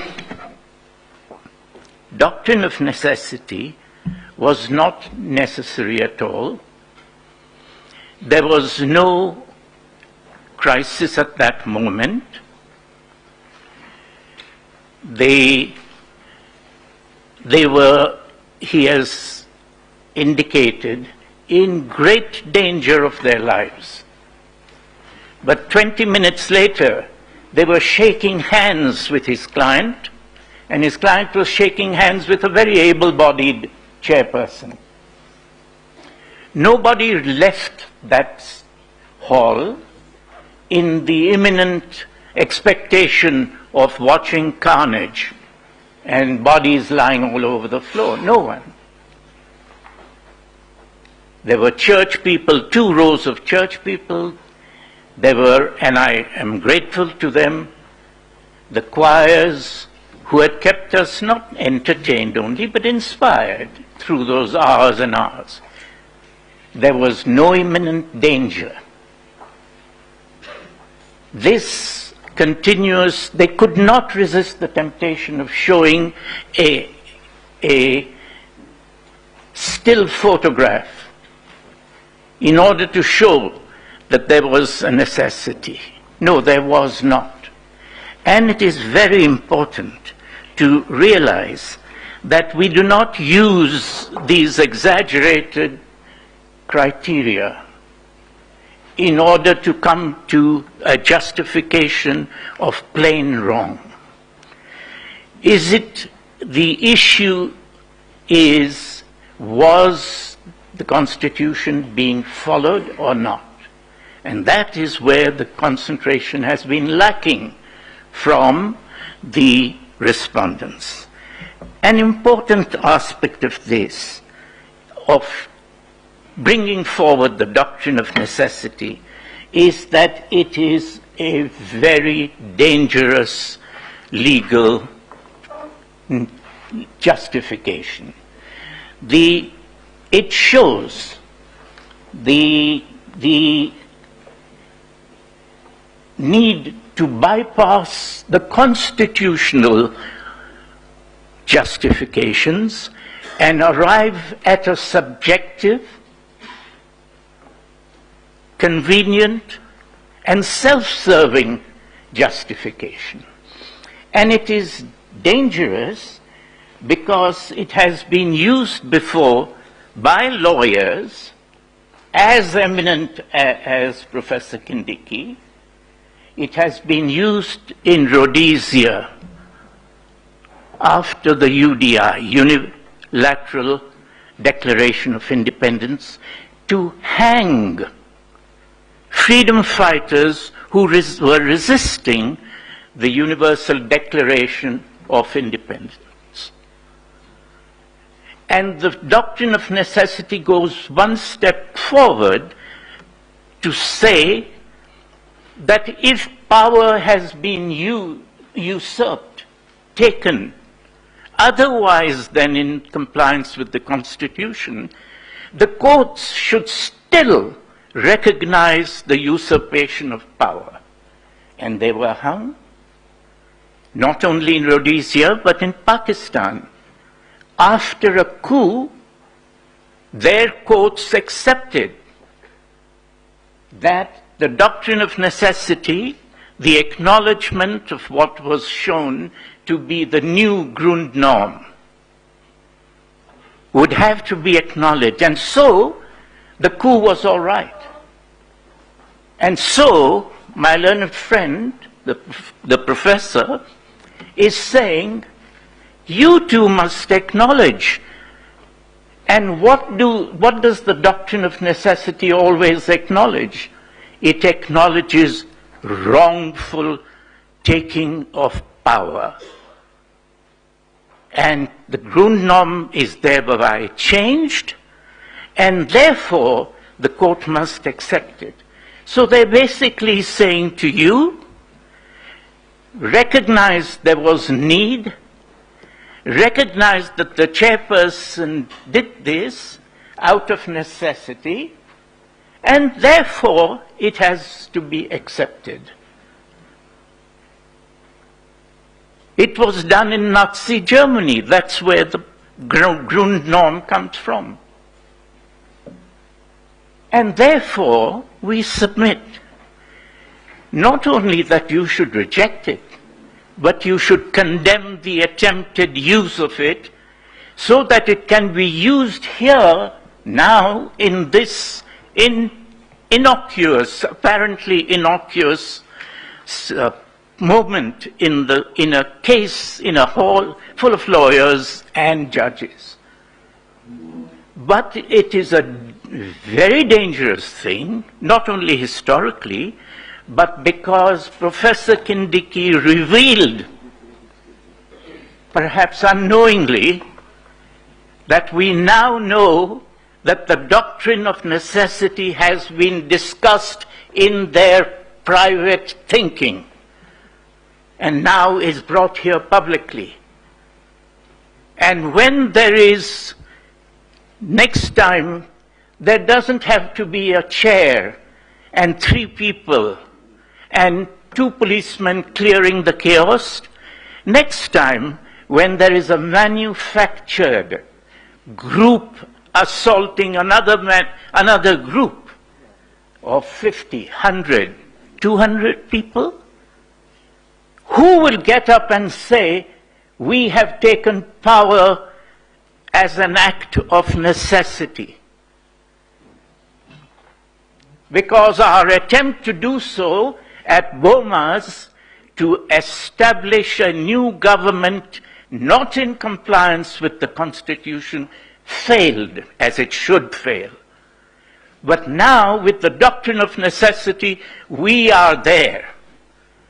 And we will take on anybody who says that we are doing anything wrong, because the doctrine of necessity requires that we restore peace and order and move on. And then when we bring the matter to court, learned Professor Kindiki will be here to say, I will now refer to the case of Mandus Butiro, South Rhodesian law reports, and say, here it is. Here is Pakistan. Here is the case from Uganda after the Uganda coup, applying the same thing. And we say, this is the prophecy that is put forward now in their thinking, shown unwittingly, I think, by Professor Kindiki, and placed before the people of Kenya. We say, not only reject it, but reject it consciously, so that the precedent is not of a submission which failed, but a precedent of the Supreme Court of our land rejecting this ever for use in Kenya. So what should we be using? I'm happy to say that again from the respondent's side, I draw some inspiration. And that is from my learned friend, Senior Counsel Fred Gatia. My learned friend, both learned and friend, put forward before the court, and he said, let us get at the substantive truth. He put forward a criteria completely different from Professor Kindiki. And I'm happy to say, yes, let's do that. So, we put to you, when we put forward the manipulated postponement of Mombasa and Kakamega, we showed to the court that the Gazette notice, the power which Mr.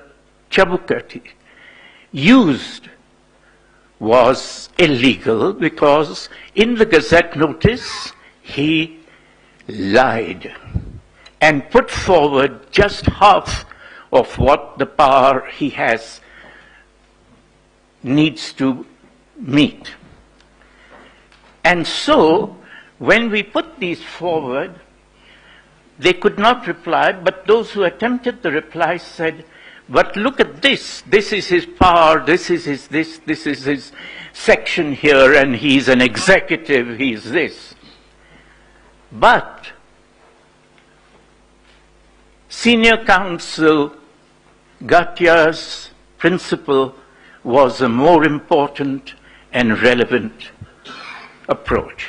So we say, what is the substantive truth behind the postponement, behind the lying Gazette notice, before the self-serving amendment of the Regulation 67 by which he changed, this chairperson changed, or got changed, the constitutional provision that the papers 34A and B received at Bomas must be dealt with by the IBC Commission.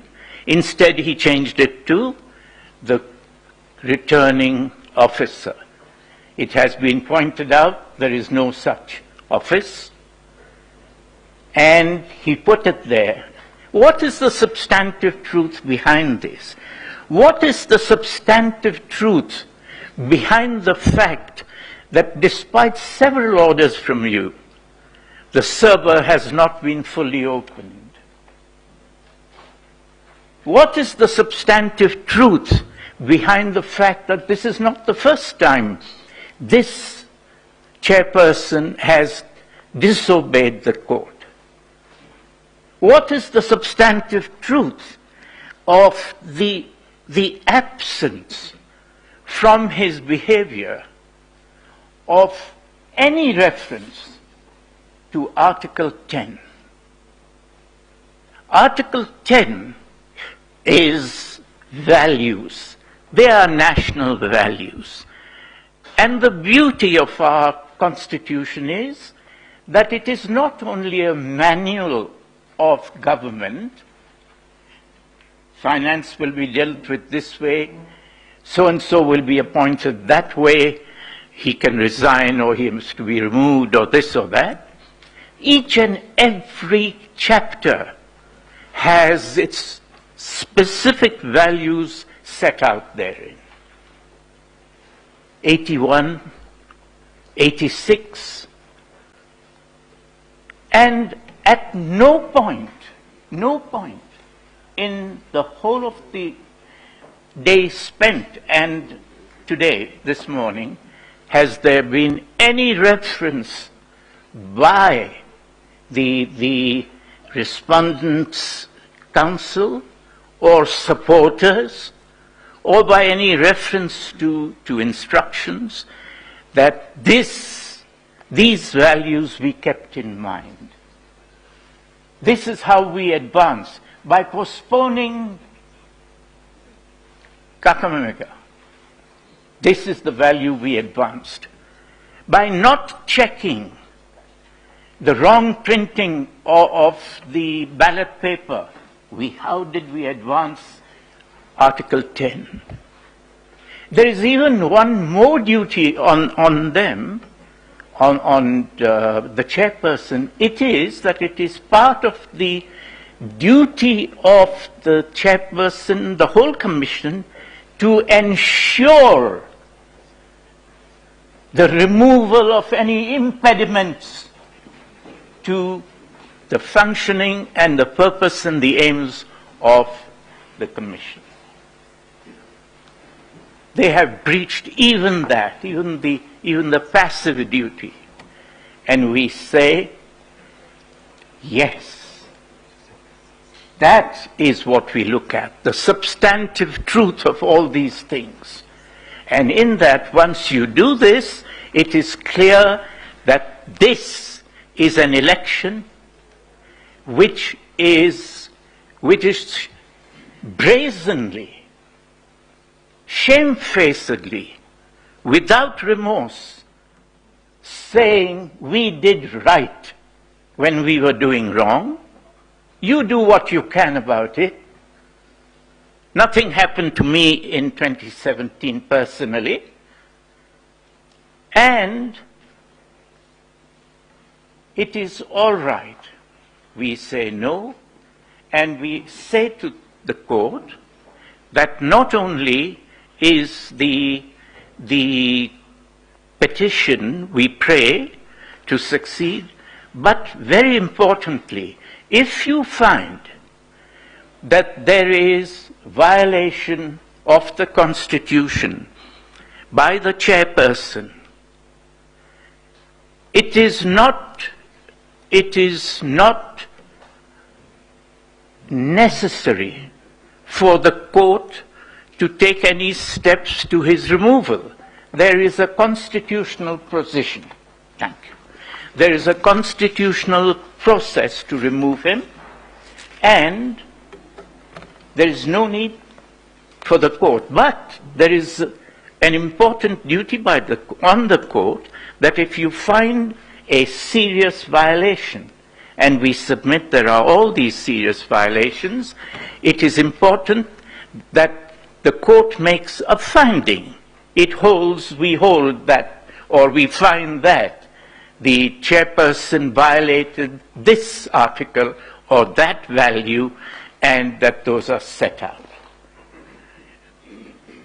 We pray accordingly. Thank you.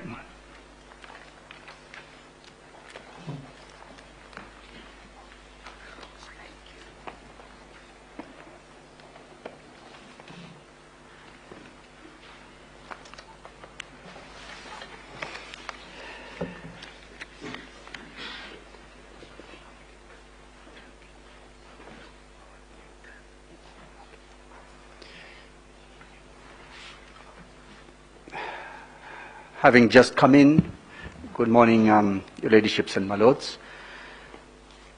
I'll take as short as possible. In order not to repeat, I will be very brief. Arising from the questions asked by the court, I'd just like to put it on record and of course, in particular, the very rapid submissions of my learned colleague, Mr. Mahat.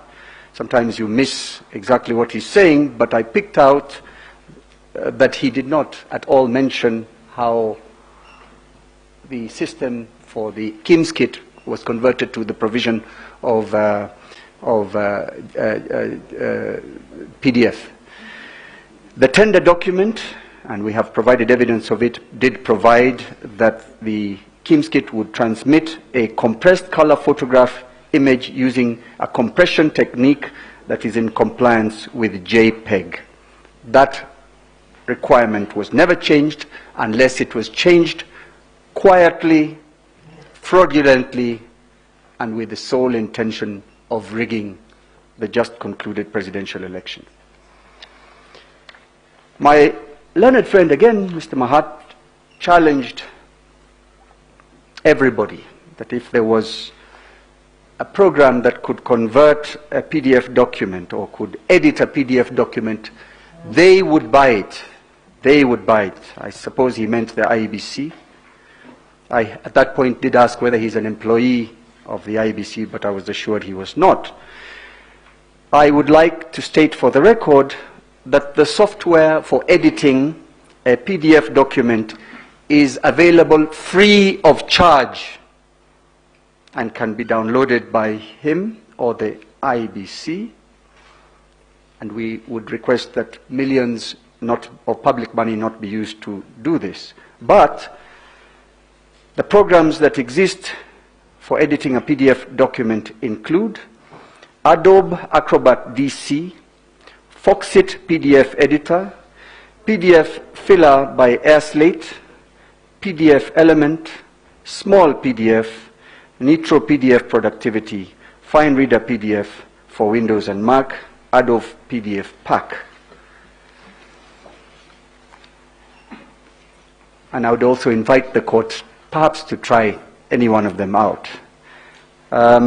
Staging, I just want to add that staging is admitted even by IBC. So it's not, does not lie in the mouth of counsel, belatedly briefed, to deny that there was such a facility. Mr. Maina Washira Nyaga, paragraph 2 of his affidavit, sworn and filed on 29th August 2022, confirms there was a middleware in the results transmission system. And this is also confirmed by one of our IT experts, Mr. Benson Wesonga, that there was indeed an attack from the position of man in the middle.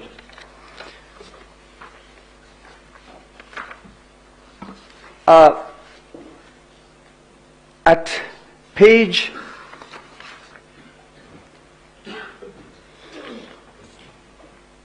the evidence we produced of the data analysis by George Njoroge in his affidavit sworn on 28th August 2022 and filed on the same day, pages 68-73 of his report, Mr. Njoroge says that the results from the the results from the polling station was between the 9th and 14th of August tallied 137,000 times 137,847 times. On the 9th of August, 38,353. On the 10th, 35,000 times, 574. 11th, 16,291. 12th, 8,357. 13th August, 14,357. 4th August, 24,000 times, 897. This shows that numbers, the same numbers, were being brought back into the system from 34s, new 34s, otherwise, and trying to find the magic number that would give the first respondent the win. Finally, I would like to make a few comments on the just concluded exercise, the scrutiny exercise, and state that very shortly that despite the good intentions of the court, the servers were not opened. Unless, of course, there will be another opportunity for us to make a few comments. They will? Or then stop any conversation about the report at this stage. Okay. We will allow you time to deal with the report. Okay. I want to say that the evidence that has been presented by the petitioners shows a well-orchestrated and fraudulent scheme that was executed with military precision. Let me agree with my learned friend, Mr. Mahat, on the use of the word military. He says military grade, but I differ with him to say the rigging was executed with military precision, and given the evidence that has been availed, using expert, foreign, and I'm now using another military word, mercenaries engaged for that purpose.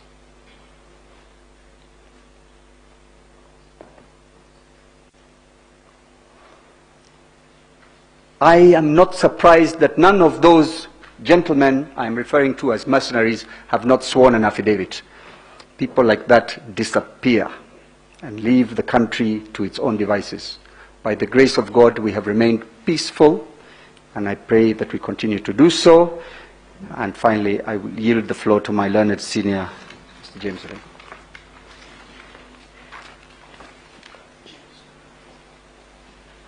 Milady, Madam Chief Justice, we would like a clarification from the court whether the replies and responses relate to questions of law that have arisen from our presentation, or whether it is an opportunity for our learned colleagues to rehash their case afresh and to introduce new evidence.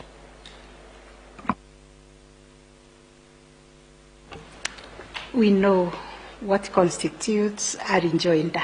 It's a response to issues of law arising from the respondent's response. So just to remind Council, it was about responding to matters of law.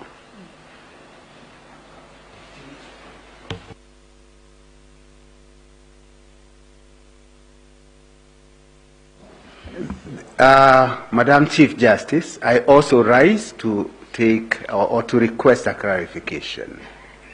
The court was treated to a so-called live demonstration.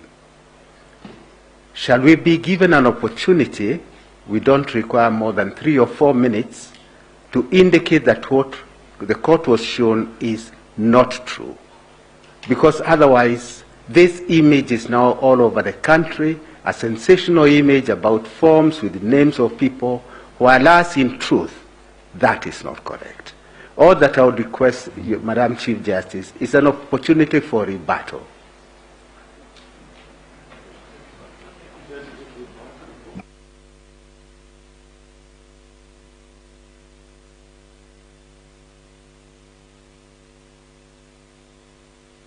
On the basis that that is new evidence, it was never played, those are not polling stations in the petition, it's totally new. It will be unfair for us to walk away without being given an opportunity to defend ourselves.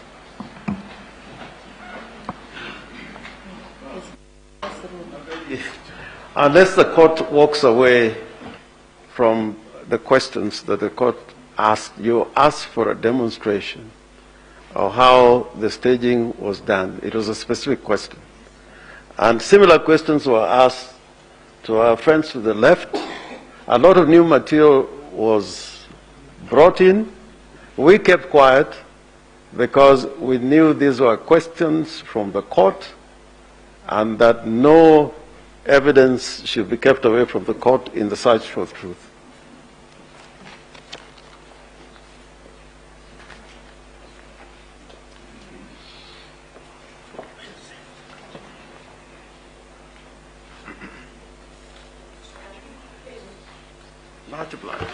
What we are doing, and then at the end of it, we'll consider, because we are also checking whether that is new evidence. Yes. I thank you. I begin by thanking the court for giving me this opportunity to make my remarks as part of the rejoinder for the petitioner. My lady, my lords, when I used to be at Alliance High School, every year,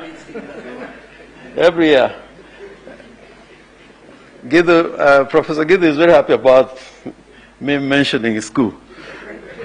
When I used to be at Alliance High School, every year I took part in a school play. Most of the time they were Shakespearean plays. Macbeth, Julius Caesar, much ado about nothing.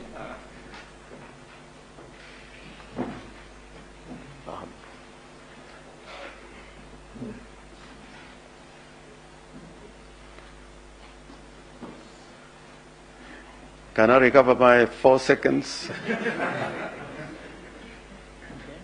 Yes, I was saying I acted in every school play for 6 years. And when I became a practitioner of law, I tended to have the habit, every time I would appear in court, to take some verse from those Shakespearean plays, be it a comedy or a tragedy. And one time, S.M. Otieno, from whom I learned a lot as a young man in the practice of criminal law, he told me when I took my seat, did you read the charge? Did you look at the statements? Did you analyze the elements or the ingredients of the offense? Always remember, as a lawyer, that oration is not good enough. Substance counts when you appear before the court of law. And I'm saying this because in 2017, when you had a similar petition before your lordships, some of the advocates who are in that petition, acting for the respondents, when we presented our petition, said that what we presented before the court was a science fiction. And I'm not surprised that even at the beginning, and it's well covered in the media, that what we have presented before you is fiction. And because it is fiction, you had a lot of speeches which I think do not belong to a courtroom. They probably should have been delivered in some theater where people love poetry, like my learned friend, Professor Gidu Muigai, whom I know, having attended the same school as I did. We share a lot of things in common. We have presented before your lordships a petition based on averments which are contained in the petition. We have placed evidence before your lordships, and the petitioners did not ask the petition to be struck out. Instead, they filed volumes and volumes of affidavit evidence, and I've addressed you at length on matters relating to the petition. And yesterday, I remember when your lordships and my ladies asked questions to the respondents, my learned friend, Mr. Gidu Muigai, said those questions were difficult questions, but they are not as difficult as the questions which were directed against the petitioner. But having said that, there is an important point about this new constitution. And I'm so happy that your lordships and your ladyships, some members of this court, were part of the process of drafting this constitution. And my lady Justice Njoki asked a question which was very pointed. Why did we create these commissions? Why did we create these independent offices and secure their tenure in the Constitution? And the answer is that we are dealing with an imperial executive. The commissions became an insurance policy for the protection of the sovereignty of the people. And if you look at Article 249, the commissions and independent offices are required to protect the sovereignty of the people. And what better tool to use in order to protect the sovereignty of the people than to have fair and free elections conducted by an independent body.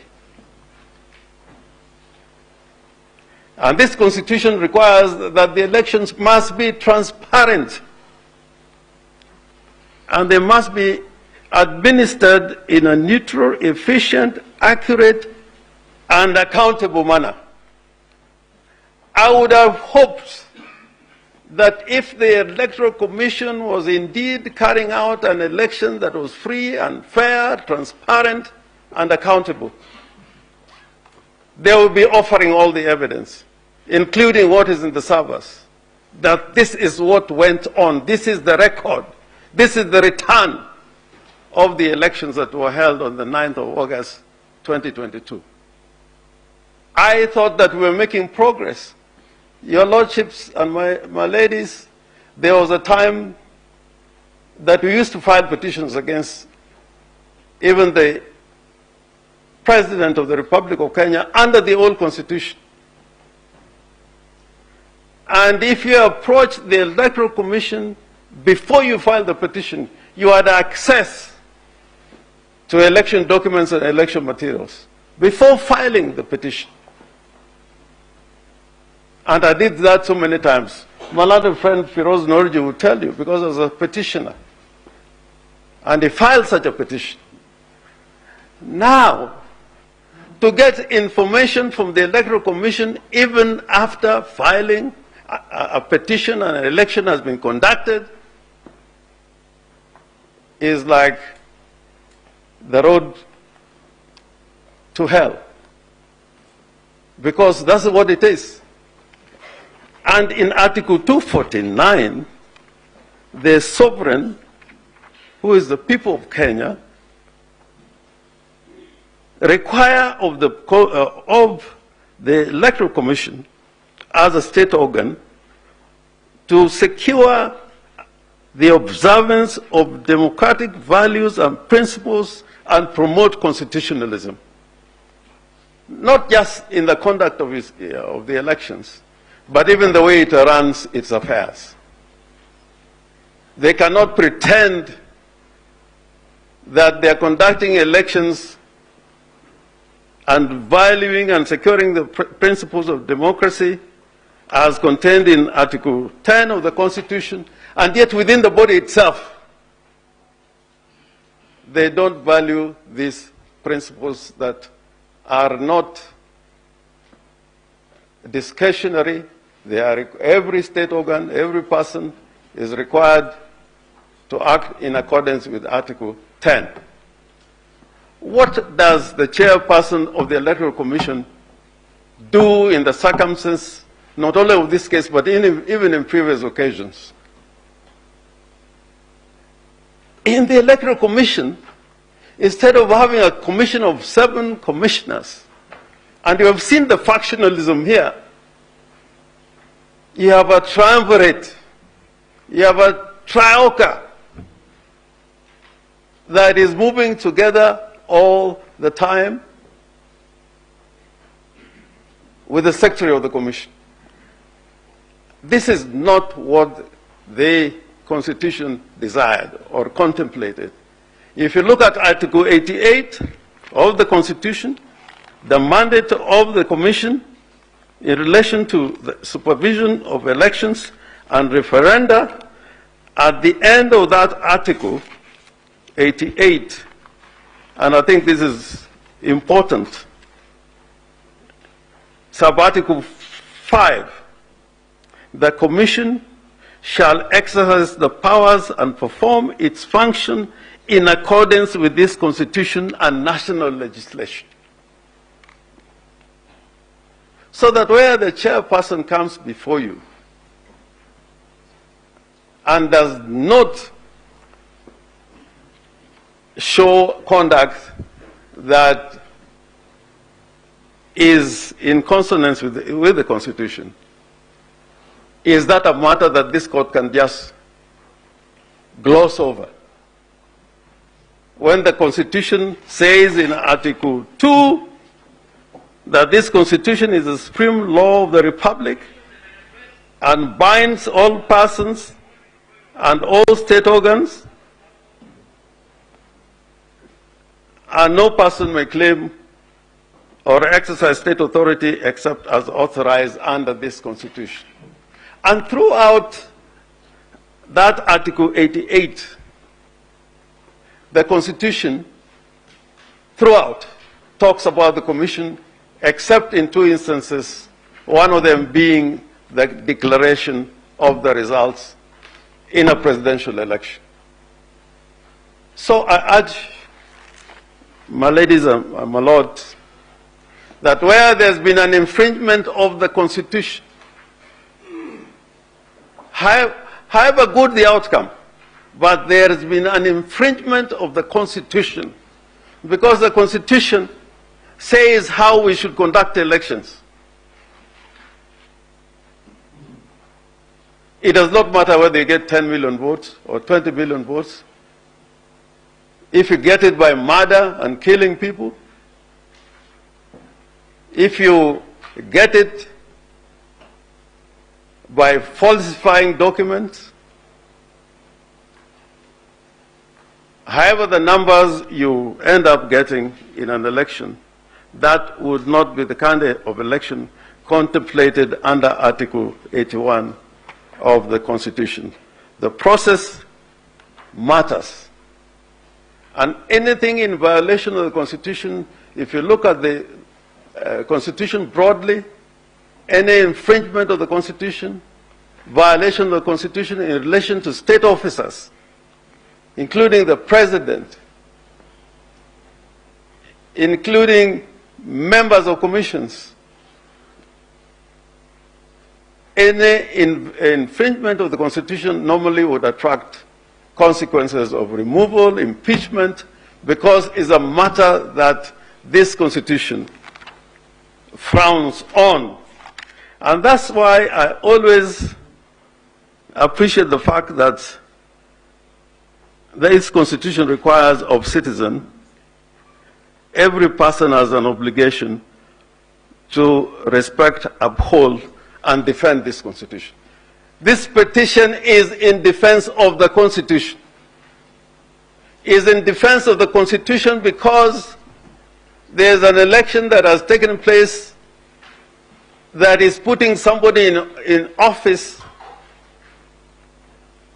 or is attempting to put somebody in office without meeting the requirements of the Constitution, not only in terms of, not only quantitatively in terms of votes, but also in terms of what the Constitution requires the conduct of elections to be like. And my learned senior, Mr. Firoz Nyorji, referred to a football match. These days, football has many rules, and they keep on improving. However many goals you score, if it is from an offside position, whether you're Messi or Ronaldo, it will not count. It will not count. So I urge the court, and I am an optimist. I think we are doing very well in this republic. I think we have come from very far. And as one who has practiced in these courts when things were extremely difficult, I know we are making progress, a lot of progress. There were times to file a petition like this was not easy. And if you file it, serving that petition will be very difficult. And that is not just because of legislation and a new constitution. The courts had made an intervention many times to protect the people against those who govern them, particularly. I therefore invite your lordships that looking at the article dealing with leadership and integrity, what has been placed before you is not a matter that the court can frown on, gloss over. This court said in 2017 was not amused by the going-ons in the Electoral Commission, and by dint of the comments that were made by the court at that time, at least a few people were taken to court, although that case is still going on. I think this court, and reading the Supreme Court Act, Section 3, together with Article 259 of the Constitution, which talks to how this Constitution should be interpreted, and more particularly when it says in a manner that promotes the values, the purposes, and principles of this Constitution, and contributes to good governance. So I urge this court, with all the humility, that although this is a petition basically under Article 140, as defenders and protectors of this Constitution, so I urge, with respect, cannot allow what has happened at IBC to go without some kind of action in the lines that was suggested by my learned senior, Firoz Norji. Impunity must be punished. Impunity must be punished. And impunity and punish breeds arrogance. And arrogance leads to arbitrary exercise of power. And without that being done, this commission, which has got the protection of the Constitution, without the court making some interventions, it still be a divided commission with a triumvirate that runs the affairs of a commission that is supposed to protect and defend the sovereignty of the people. And what I'm saying in a nutshell, that this election cannot pass on account of violation of the Constitution, even by the constitutional dictates how this commission should run its affairs. If they cannot conduct their affairs in the manner dictated by the Constitution, then how can they preside over an election, and that election have some legitimacy to the people of Kenya and to the world? Secondly, and this would be my last point, that if you look at Article 138, sub-Article 4, and my learned friend Mr. Otiende addressed you on this, that requirement for a successful candidate getting 50% plus one of the votes cast is not an idle provision in the Constitution. It requires of the Commission to come with it before your Lordship seriously when there is contestation, and put the numbers before you in rebuttal to the case that we have put before you. My little friend, Mr. Mahat, who is also my very good friend, in his address, he was not talking about what the law requires or what the Constitution requires. He was saying, this is what we do. This is what the Kimskips do. There was no constitutional or legal foundation that he was resting his arguments. And therefore, yeah, my ladies and your lordships, I would ask the court to apply the provisions of the Constitution to the letter holistically and allow this petition and return this country and back to the people who are sovereign, and let a proper choice be made of the person who is going to lead Kenya in the next 5 years.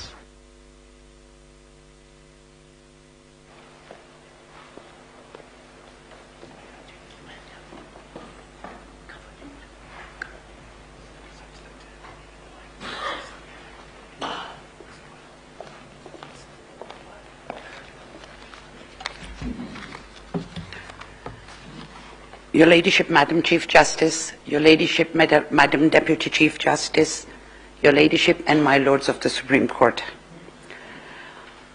The petition that was filed by the first petitioner, to recap it, was a very simple, by the second petitioner, I think we are the second petitioner as amended, was very limited to a legal issue.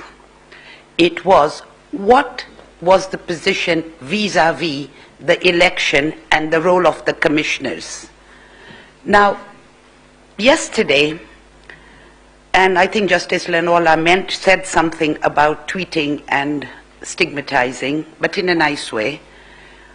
When this petitioner came, and I had said it in my opening address, and yesterday Mr. Ngatia said, senior counsel said something very, very, I mean, it's our country. He said, this is one country that even the humble can go to the top.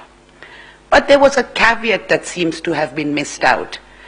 If you are a normal, humble person who comes to challenge a presidential election as required by the law, you still get targeted as being a surrogate, because that was repeated 3 times. So there seems to be caveats in these things that we don't seem to know about. Yesterday, my lady, Justice Njoki, asked a very direct question.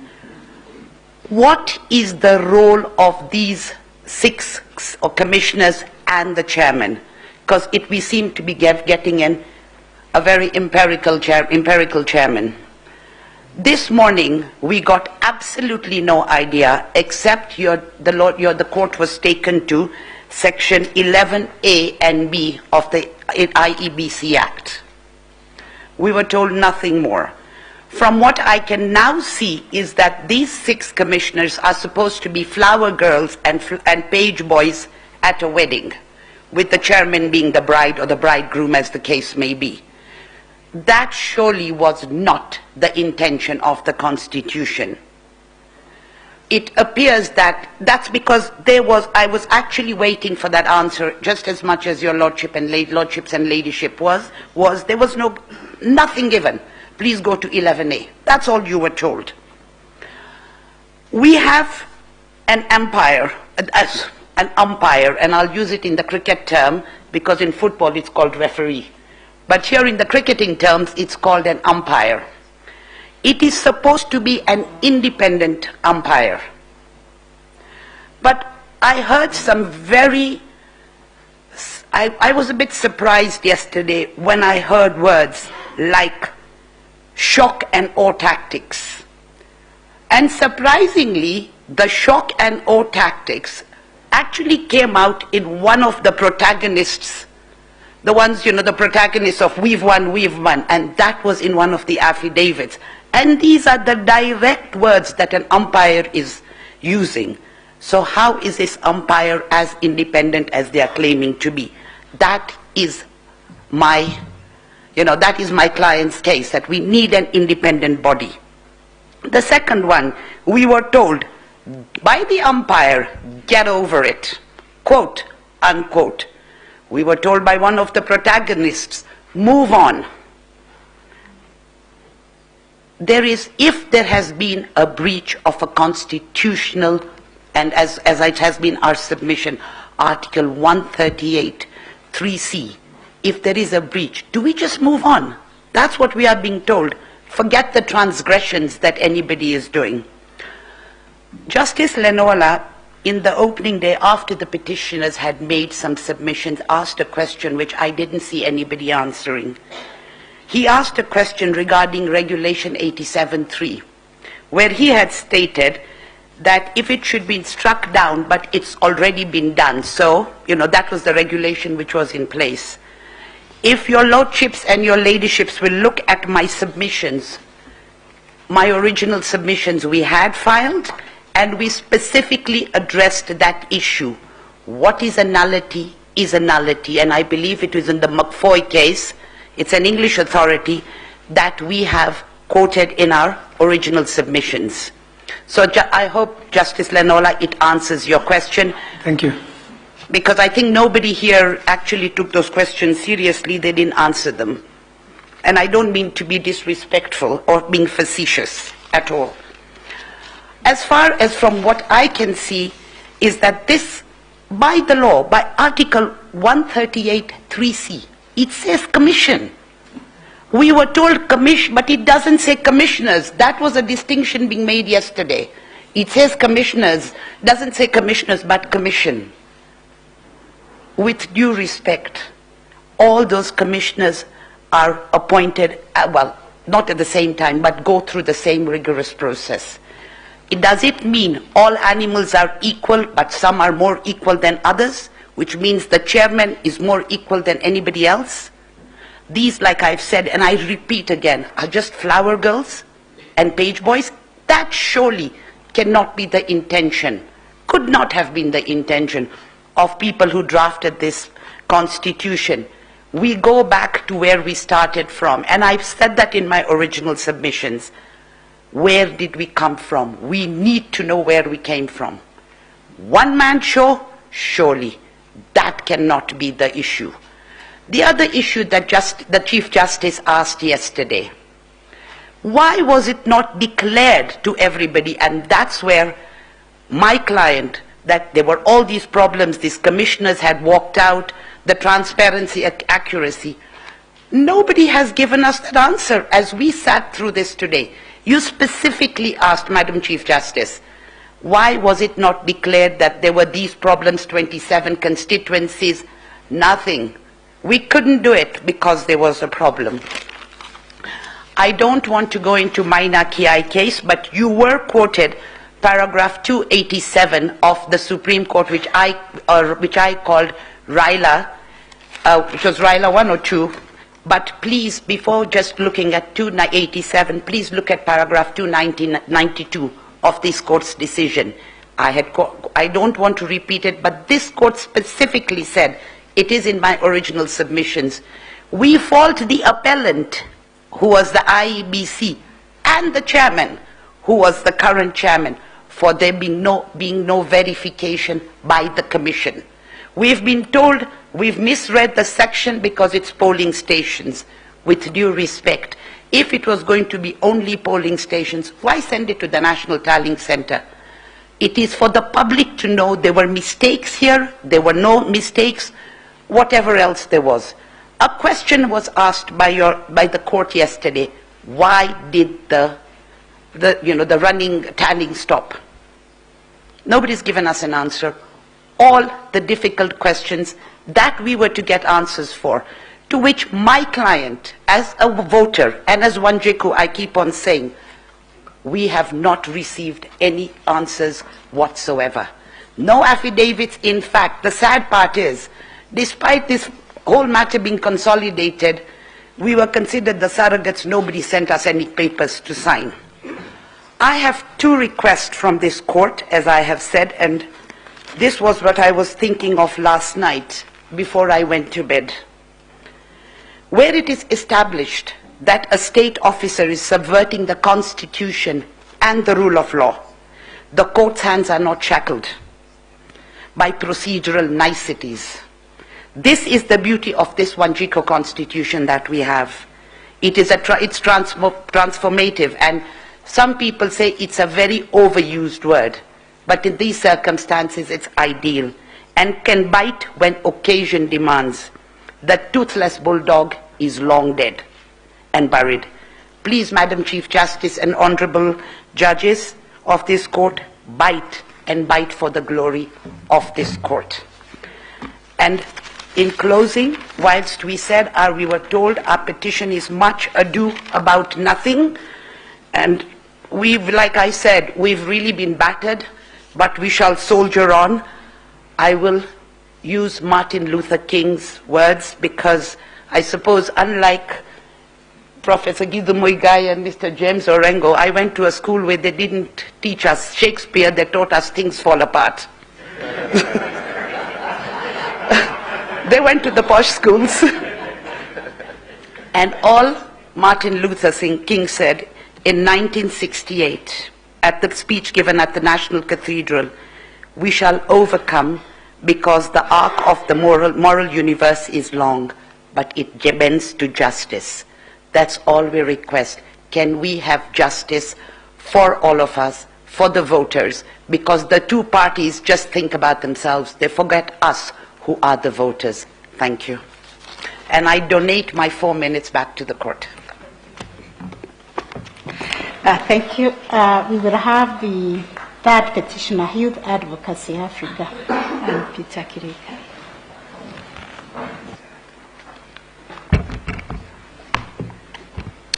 Madam Chief Justice and Madam Deputy Chief Justice, and may it please the members of the court. Yesterday, and for a section of this morning, Your Ladyship, I believe we've been allocated 30 minutes. I see the clock says 15. The directions clearly said 30 for us. Youth advocacy. I don't know whether there was any question directed to you. Yes, there were. But the direction said 30 clearly. Yes. No, the directions I have. Yes, for youth. Yes, for youth advocacy is 30 minutes. 30 minutes, yes. Yes. I think the clock said 15. Yes. I was a bit concerned, yes.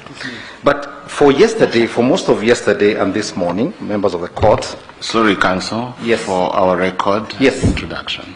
Yes, Your Lordship. My name is Tom Asharia. I appear together with my colleagues on record for Youth Advocacy Africa and Peter Kireka. Most of yesterday and this morning, you are treated to the theory of an election as it ought to be conducted. My colleague, Julie Soweto, has demonstrated to you what every Kenyan knows. Mambo kwa ground ni different.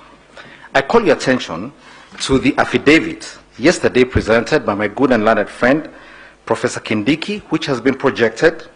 It's the affidavit of Veronica Ndwati.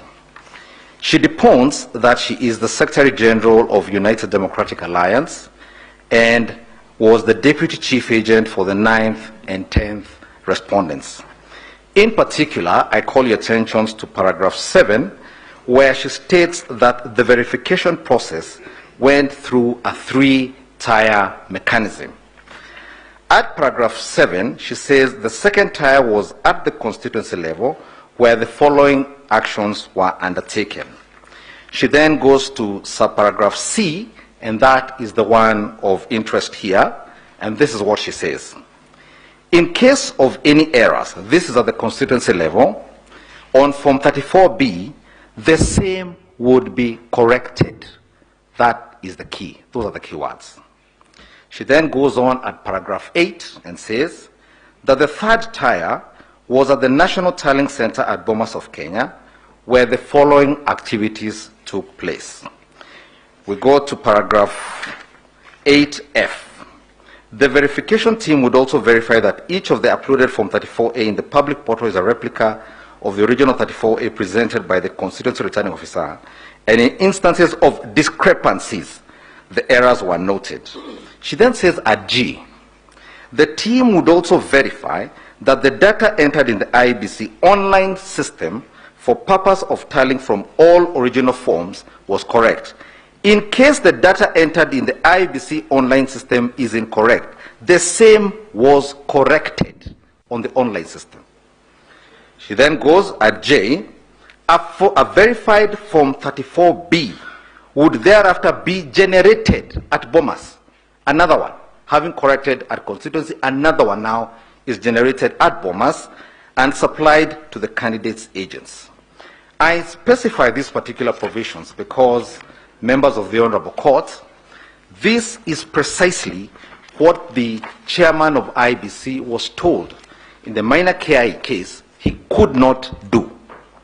And it bears reading because, as has been repeated here severally, and perhaps I shouldn't repeat it too many times, he is qualified to be a Supreme Court judge. And so we know he understood minor KI. So it is important that we understand what he did not understand about the following passage.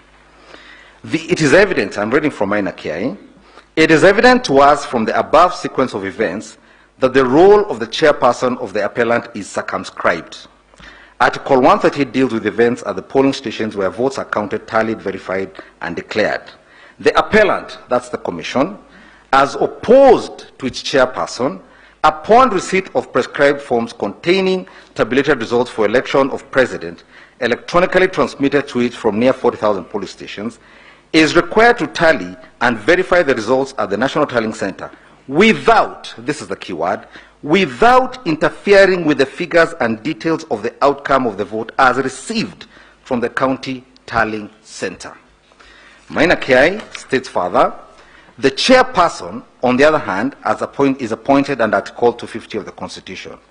The chairperson cannot be and is not the commission. It goes on to say, and I say this because my good friend George Morogo this morning told you that whether the chairman is the commission or the chairman is a matter of context. It is not a matter of context. Minor KI put that debate to rest once and for all.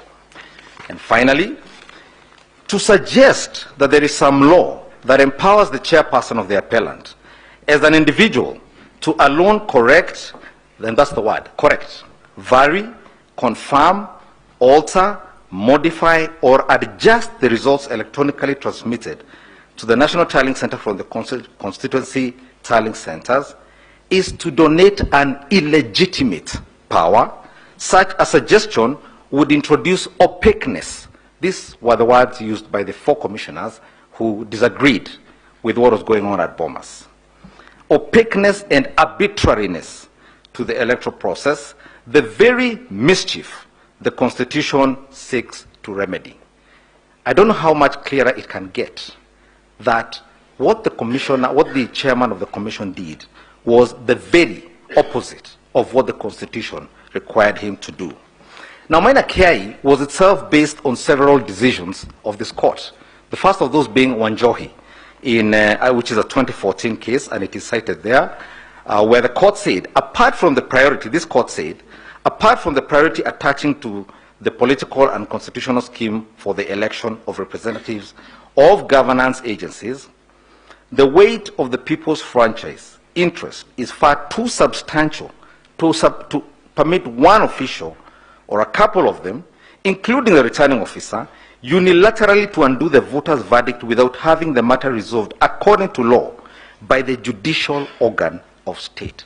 The only organ under our constitutional framework permitted to correct at any level, let alone any of the 3 levels that the chairman of the commission undertook, is this court.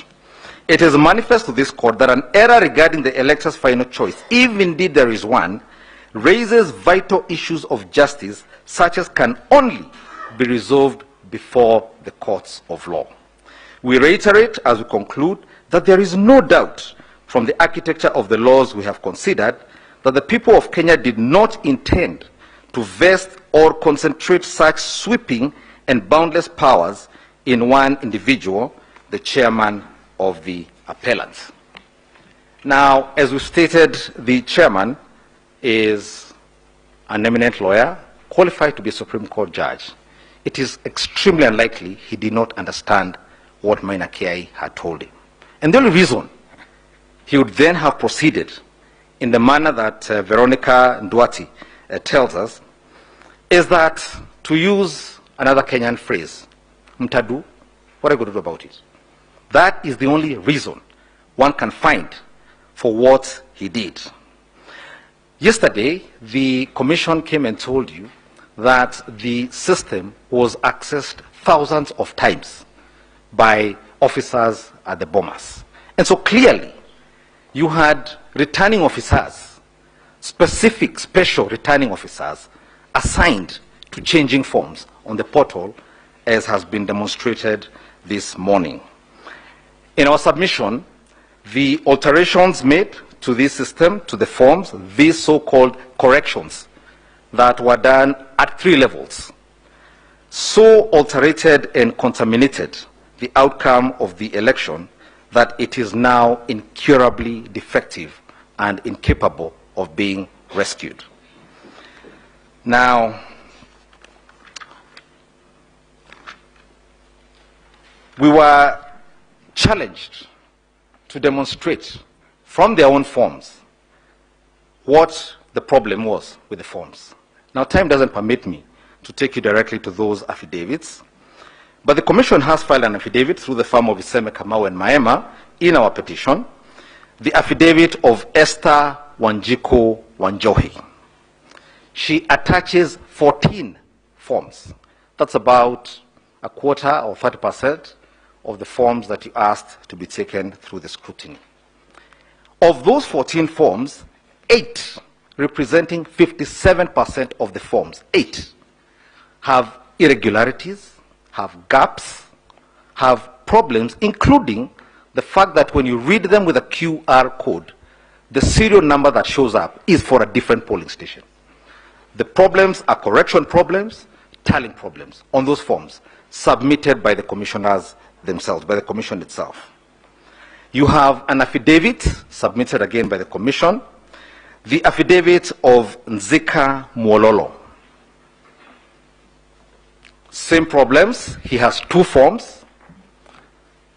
50% of them, which is 1 form, has an incorrect addition where the rejected votes have been added as part of the total. Now, in light of what Mainakea has said and what my learned seniors have said here this morning, my mind is taken back to a few months ago when a few of my colleagues here, my good friends here, came before this court and told you and persuaded you that a process known as BBI, one where 1 million signatures had been collected, one which had gone through over 40 county assemblies, one which had gone through both houses of parliament, was irredeemably void and null because the president used the wrong process. And they persuaded you. And I invite you to look at paragraphs 1544, 1535, and 1500 of your judgment in the BBI case, where you stated that any process, any activity undertaken without constitutional authority, as the chairman of the IBC has done in this particular case, must be declared null and void. And the terms null and void, and this is one of the cases we've stated before you, the case of McFoy versus United Africa Company, is captured in the following words. If an act is void, then it is in law a nullity. It is not only bad, but incurably bad. There is no need for an order of the court to set it aside. It is automatically null and void without more ado, though it is sometimes convenient to have a court declare it to be so. And every proceeding which is founded on it is also bad and incurably bad. You cannot put something on nothing and expect it to stay there. It will collapse. That is the fate, the Form 36, the Form 34D, issued by the chairman of the commission in this matter, must suffer as well. Now, my learned friend, Mr. Mahat, has taken you through some numbers. And as I've demonstrated, and as was demonstrated earlier here by my colleagues for the first petitioner, when you have a process where the numbers are so adulterated, where the forms are so compromised, what numbers are we talking about? Numbers that have been verified or quote-unquote tallied in an unconstitutional matter. Our learned senior, I think Mr. Orengo, I think it was Otinde Amolo Senior Counsel, said that the numbers became a moving target. Now, in fact, they were behaving not more like a moving target, but like a group of naughty children in a nursery school running around the yard. It is impossible to get a hold of the number that was used either for the 50+1 or for the tallying or for the verification, which, as you have heard, was changed 3 times. Now, you asked, I think, of the petitioners, how did we get to this place? Like every slow train crash, a train crash in slow motion, those of us who lived through the repressive days that led to the Constitution of 2010 will tell you that it did not happen one day. My good friend Mr. Morogo has told you that the Gazette notice by which the chairman appointed himself as the presidential returning officer. And we need to note, because the defense put here yesterday by the commission, was that he appointed himself on the basis of your judgment in 2017, where in passing you said that there is a national returning officer. Now this year, he has upgraded. He upgraded himself to presidential returning officer. Now you've been told that Gazette notice means nothing. And I think yesterday you were told we ought to be grateful to him because he had the good grace to publish in the Gazette his unconstitutional appointment. Now, whether you publish misconduct in the Kenya Gazette or you publish an offense does not imbue you with some sort of value or does not imbue that process with some good grace or quality if the Constitution does not permit that office to exist or does not permit him to conduct himself in the way he did. A Gazette notice does not improve it. But perhaps more importantly, if it meant nothing, why publish it in the first place if it meant nothing? Why publish it at all if it meant nothing? But the point I wish to make is this. Complaints were raised. I think I've seen letters written by the party that nominated the first petitioner. There were newspaper articles complaining, Gazette notices, newspaper notices complaining that ballots had come without commissioners being told, but you'll get to hear that a bit more. There were complaints made by civil society. But as happened with Kenya, when we ended up in the position we ended up before the 2010 Constitution, we keep pushing these things away to the back of our mind. And people go to campaign, the rest of us go on with our lives, and he publishes a new Gazette. I am now the presidential returning officer. He goes on ahead and does other things, allocates duties. You go look after flowers, you go be an usher. These are slowly and then progressively, we end up with what was this morning called an imperial chairman of the commission. And so this is how we ended up at this unhappy day, where 4 commissioners say that we cannot stand by these reasons because we were not involved in everything that was done with them. But apart from that, and apart from those obvious misdemeanors and indiscretions that have been pointed out here this morning and the day before yesterday, in our petition, we've raised the fact that even other statutory requirements, the KPMG audit report, for example, was only published on the 5th of August, 4 days to the election. And parties kept asking for this report. Why is the report? And we'd all be told, again, in that most Kenyan fashion, tunashughulikia hiyo maneno. So you go back and campaign, go do your things, and you wait. And on the 3 days before the election, it is dumped on the website, and no one is actually told. There was no press release saying, we've released KPMG now. We had to find it there by accident.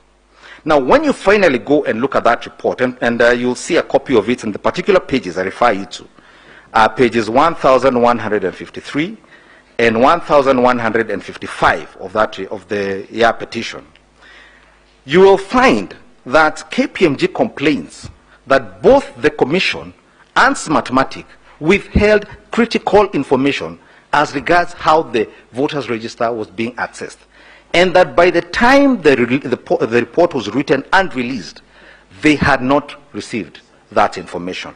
That was the KPMG report. Now, again, the Commission comes here this morning and tries to explain to you how they arrived at the question of voters identified with the printed register. One of the things you will not find in the affidavits filed by the Commission is an account of how many Form 32As were signed as required by law. And that is the only mechanism that the regulations identify for identifying those who have voted outside the KIMS kit system itself. And so what they've done, and that's what I think one of the honorable judges yesterday called a bit of a lecture here yesterday, is do reverse mathematics. You begin by adding up all the votes you say were in the Form 34C, and then you subtract from that those who were identified using the KIMS kit. You have not been given a report of how many Form 32As were signed.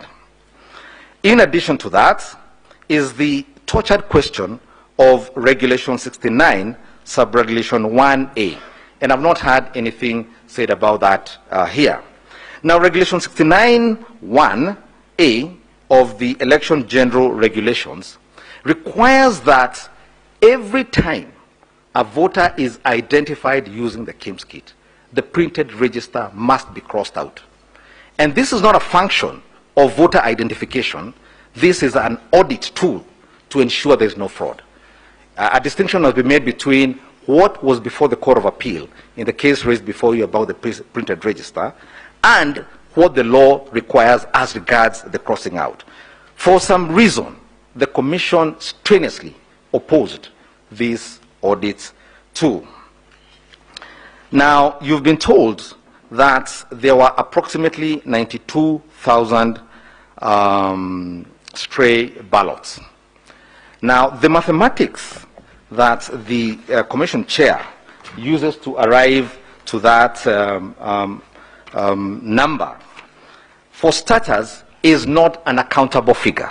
What they've done, and you'll find that, I think, at paragraphs 73, 74, 75, and 76 of the chairman's replying affidavit in our petition, is taken two constituencies, this is Makadara and Kibra, and said that in those two constituencies, we had an average of 2 stray ballots per polling station. They take an average. And the reason for this is that it is not possible to account for stray ballots in Kenya within the time that this court must rule. Because under Regulation 81E, once stray ballots have been identified, they are put in an envelope, and neither Form 37B, 38B, or 39B have anywhere to indicate stray ballots. They are indicated in a polling station diary. The only way of arriving at a precise number of stray ballots and identifying to whom they strayed, if I may use that word, is to audit the polling station diaries for the 46,000 polling stations in this country. And that hasn't been done. And so we can't speak with any certainty here when a figure is thrown at this court that there are 96,000 or 92,000 stray ballots. No one knows. The truth is that no one knows. That's number one. The second thing is that in arriving at these mathematics, the chair of the commission says that in six polling stations in Starehe and Mathare, the officer locked up the forms in the ballot box.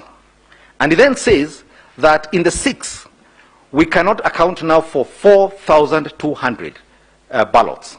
Now, 4,200 divided by 6 is 700.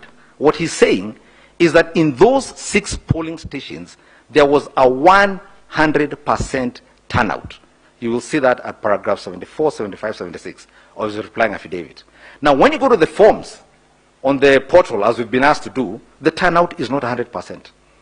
And so that is a false averment in his affidavit. I think much has been said about the forms and the PDF.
provided with them as of today. The purpose of that audit is that it might become impossible or unnecessary for us to spend time here discussing things called logs.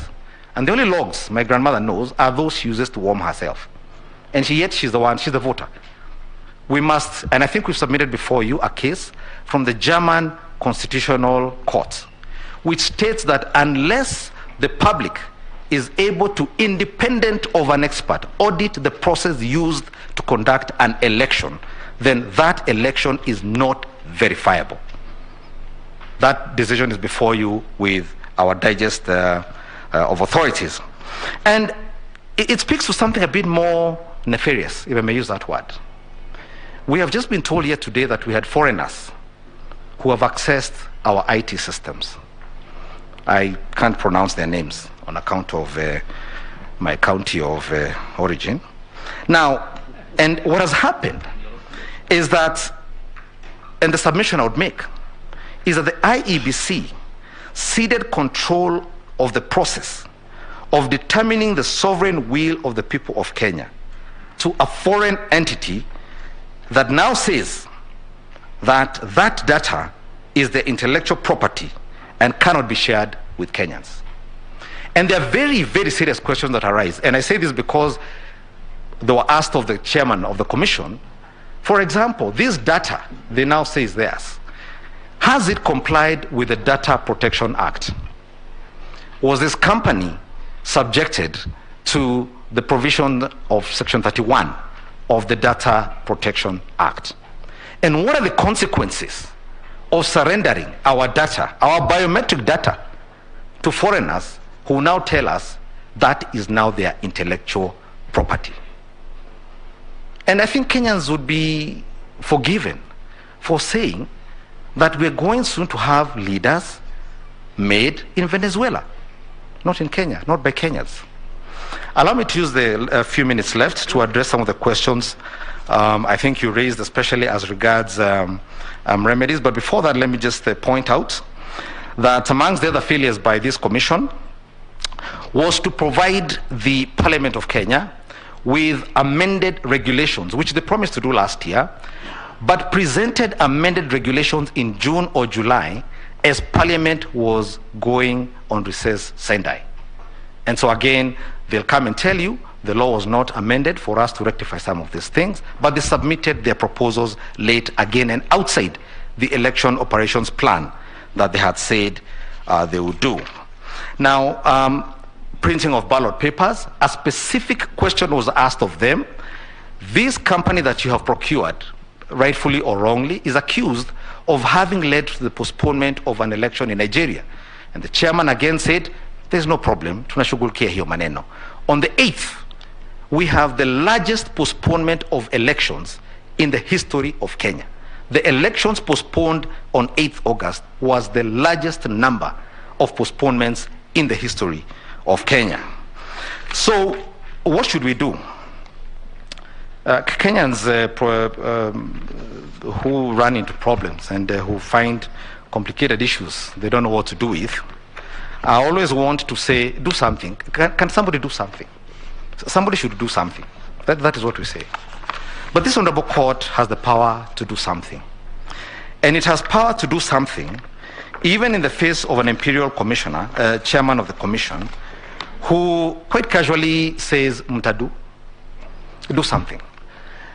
You have power under Article 140, and again, in my view, I think the question of, now I think given the time limitations that this court has to do a recount and a retally properly, that section is one that is not very helpful or useful. The requirement of the Constitution under Article 140, sub-article 3, is for a nullification of an election that is found not to have been in compliance with the Constitution. That is number one. Number two, I think the judges asked of us, what is to happen if we are to then find that this chair violated the Constitution or committed crimes? Again, it has created under Article 140 and other articles for what is to happen in that eventuality. Madam Chief Justice, Deputy Chief Justice, I want to thank you for the privilege of your attention. And unless there are any questions left for me, I will donate my 1 minute back to the court. Thank you very much. Thank you. 15 minutes given to the fourth petitioner. Khalifa.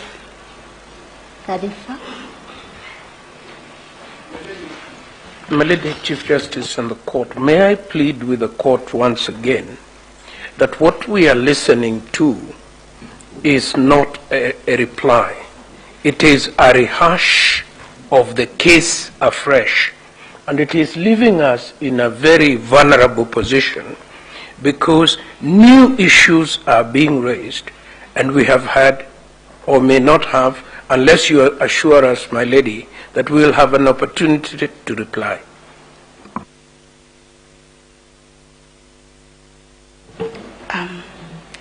I think we have already cautioned counsel to reply on points of law, and you can see all of us are busy. We know what are points of law in our reply, and we know what we ignore.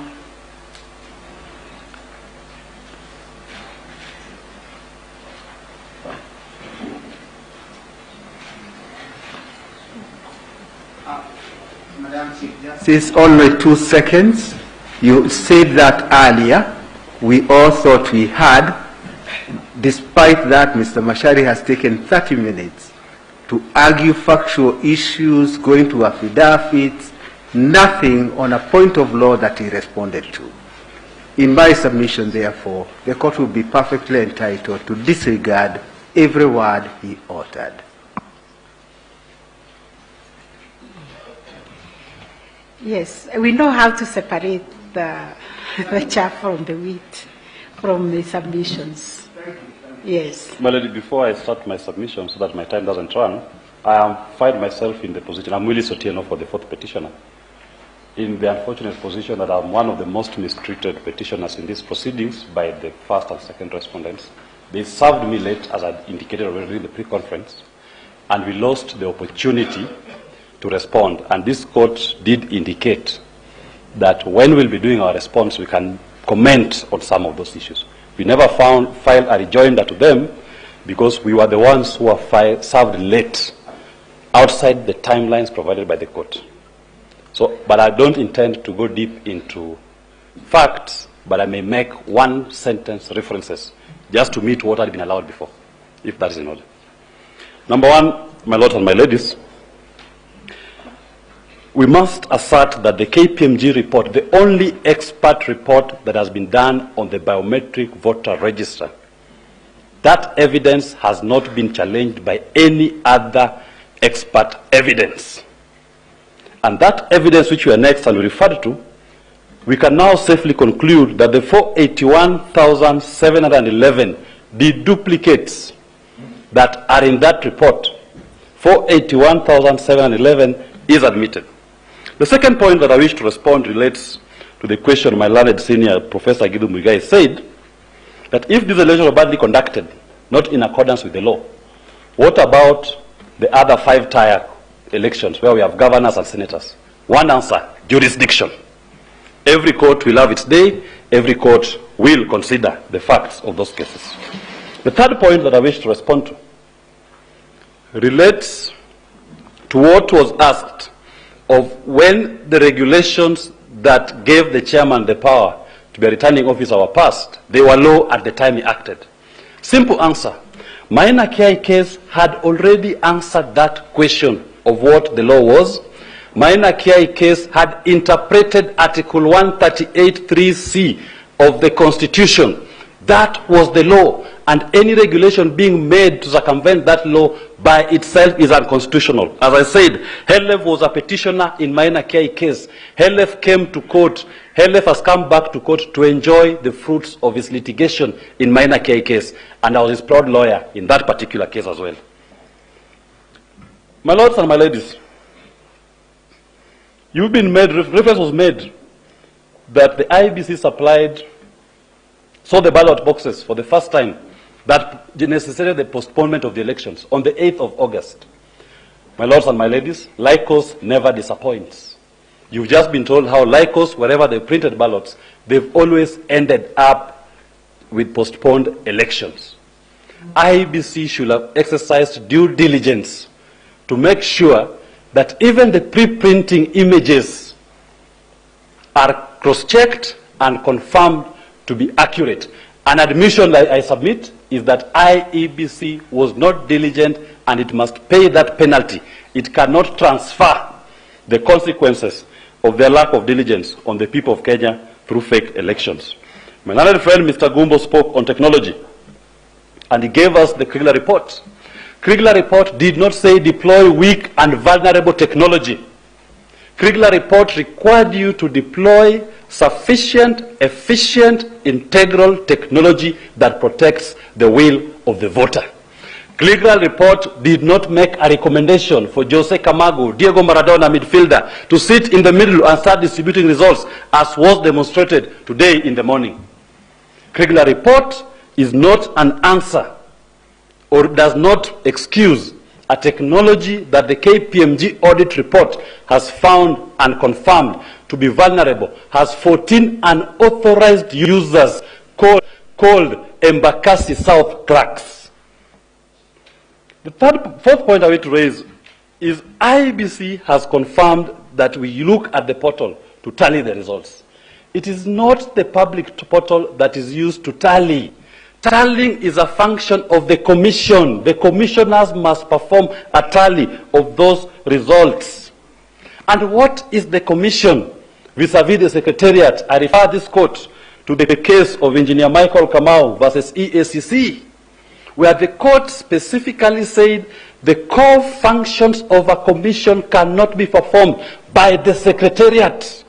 That was the Court of Appeal decision. It's part of the bundle of documents that we've annexed.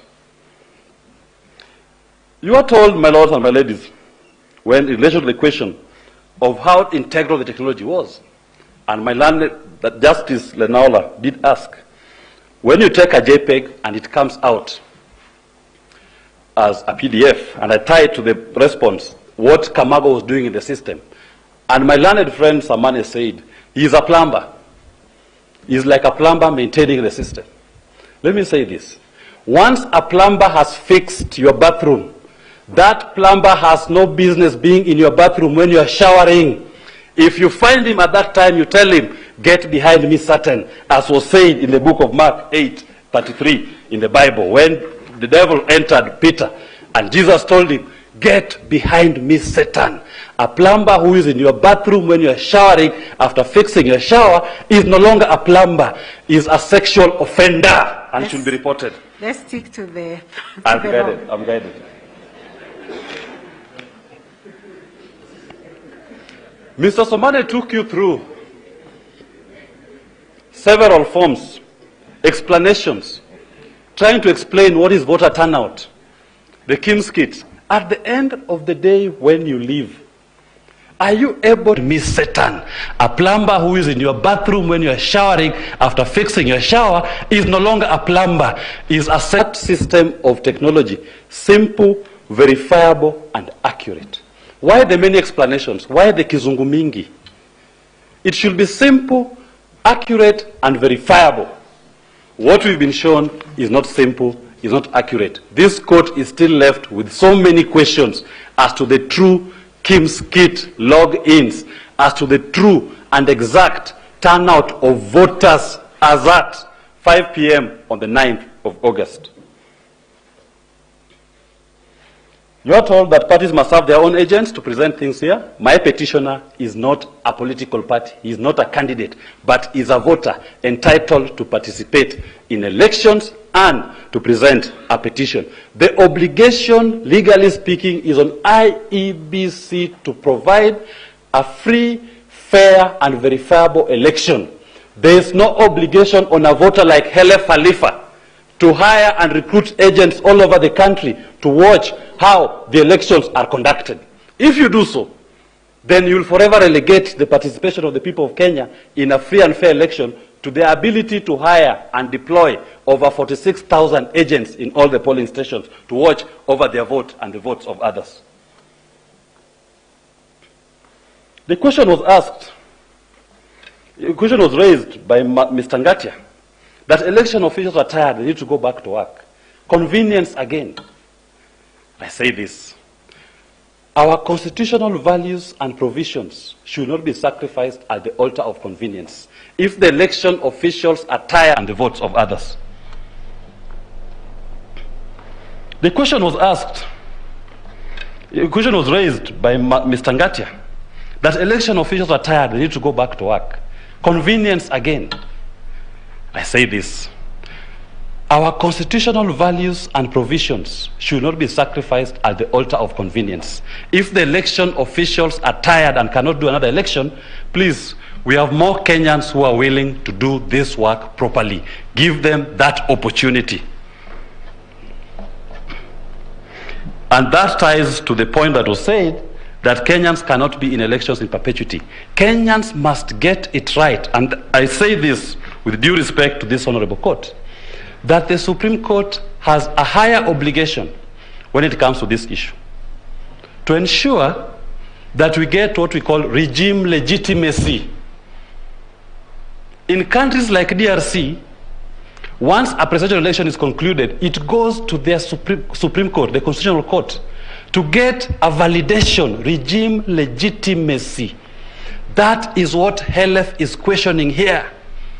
In a fractious society, highly political like this, just remove that, highly political like this, a Supreme Court's decision gives regime legitimacy to that new regime.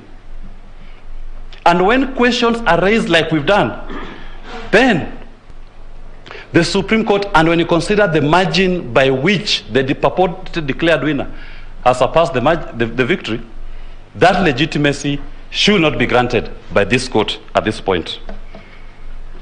A new one is sworn in. There is no lacuna in the law.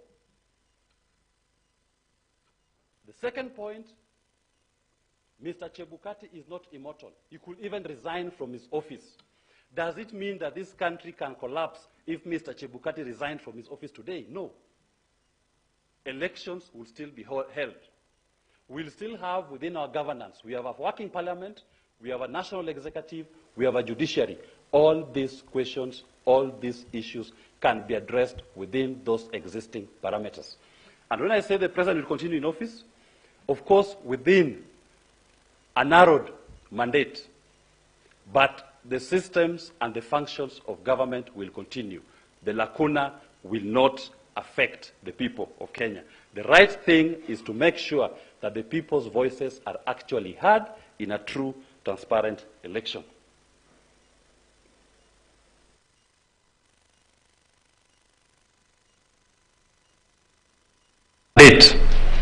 But the systems and the functions of government will continue.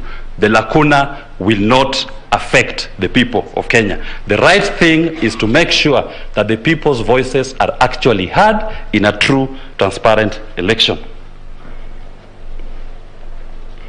My learned Chief Justice asked the question, why it took too long, why the Commission did not announce the results from morning. To corroborate that there was actually peace at Bomas, we had a choir singing the whole night and the whole day. If there was violence as was being presented here at 3 p.m., what stopped them from announcing at night those remaining polling stations, constituencies? What stopped them from announcing those constituencies in the morning? The choir is my witness. They were singing, there was peace, and everybody saw that. The other question that was asked by learned Justice, Deputy Chief Justice, about a dysfunctional commission, I wish to say this. The dysfunctionality of the commission has always been there. But it has been brought to us by what I call a celebrated group in this constitution. In 2007, Kipkirui, an individual clerk, came out and told us what is happening at KCC is cooking. In 2017, Roslyn Akombe came out and said, what is happening at IBC is not being done in compliance with the orders of this court. And she ran away, she fled this country. In 2022, you now have the commission itself, by a majority of its members, coming out to tell Kenyans that what is being announced are not the product of the commission. Should those commissioners be vilified? It has made an admission of a failure of Tier 3 be vilified? I say no. That dysfunctionality should actually now prove to you that indeed the Constitution is working. On the question that I wish the court to consider, what would have happened if we didn't have this court? In 2007, we didn't have this court. And those who had been said to have lost the elections didn't want to go to court when they were asked to go to court. Because to serve a president was almost impossible. The hearing of the petition will have taken forever, even 5 years, the entire term. This court should not leave Kenyans in a way that they start questioning themselves, do we still have an avenue through which we can solve these political questions? That is a core function of this court. If the court fails to stand up to occasion, the ramifications on the people of Kenya will be dire, because people end up losing trust. So I urge you that do not err on the side of convenience, to tell the people of Kenya that when we can see some of these problems, convenience requires that Chebukati cannot conduct an election within 60 days. Let us not upset the elections.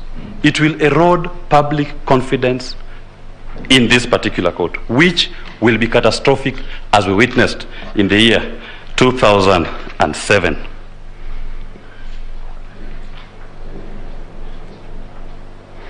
Tied to the commissioners, there are affidavits, and I believe the commissioner will talk about them. In their reply, the majority commissioners in their replying affidavits have already, we must point out, number one, that these commissioners have been in office for less than 1 year.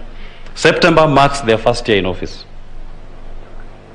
Within that 1 year, they've filed they've written 3 memos on the conduct of the chair unilaterally making decisions. Ultimately coming out on the 15th to tell Kenyans what they had been dealing with internally over unilateral, arbitrary, all-knowing chairman. And I say this as I conclude, my lords and my ladies. When an alligator comes out of the water and tells you that the crocodile is sick, do you doubt him? When the commissioners come out and tell you that our processes are opaque, our processes are not as per the Constitution, do you doubt them? I urge you, don't doubt them. We pray, my lords and my ladies, that you allow the petition as prayed and grant the orders which are sought, and don't shy away if you find it necessary to indict Mr. Wafula Chebukati for the transgressions and the singular manner in which he has run the IEBC to the detriment of Kenyans. Thank you very much, my lady. I yield today 13 minutes of my time back to court. 13 seconds. Thank you. Counsel representing the fifth petitioner, David Kariuki-Ngare.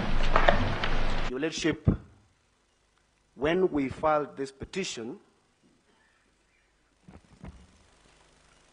the response we got from the respondents was that this petition was frivolous. The other response, my ladies, my lords, was that the tallying, verification, and declaration of results at the National Tallying Center is a preserve of the chairperson of the commission. That the rest of the members of the commission have absolutely no role whatsoever. I can quote my senior colleague, Mr. Kamau Karori, as deliberately insisting that the other members of the commission, the 6, don't have a role. That in fact, the chairperson of the commission has been extremely magnanimous, because at various points in this process, he's even involved them somewhat. The third response we got is that the election of the President of the Republic of Kenya is just about numbers. It is numbers, numbers, numbers. And then lastly, the respondents wanted to put this court in a dilemma, a catch-22 situation, by suggesting that should they exercise some powers under Article 140 of the Constitution and probably nullify the election, we are going to get into a situation that is uncharted constitutionally. Create fear.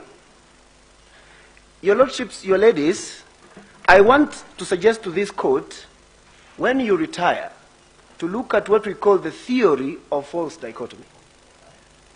The theory of false dichotomy is an informal fallacy that is based on a premise that erroneously limits the options that are available. And what the respondents are telling you is that the Constitution does not provide mechanisms to deal with the situation that might arise for something that is expressly provided for under Article 140 of the Constitution. I also want to suggest to you, my ladies, my lordships, when you retire, to look at what came into the open about 3 years ago, which is called the CIA Rule Book on Disruption of Organizations. How do you disrupt organizations so that you do not have an organization working as it should? And when you have achieved that, then you come out and use the law to subvert the will of the people. On Bomas on the 15th of this month, of August 2022, it is now judicially noticed that the beaming of results stopped. It is now in public notice that commissioners of the commission, at least 4 of them, came out and stated that they do not have anything to do with the result that was being announced. It is actually admitted that as this was happening, top in the mind of the chairperson of the commission, he knew and understood the process of tallying, verification, and results to be his own preserve. He's not even refuted it. He says that is how he understood it. He said that the other commissioners had no role. So what do we want to suggest to you, your lordships, your ladyship? It is a very simple thing.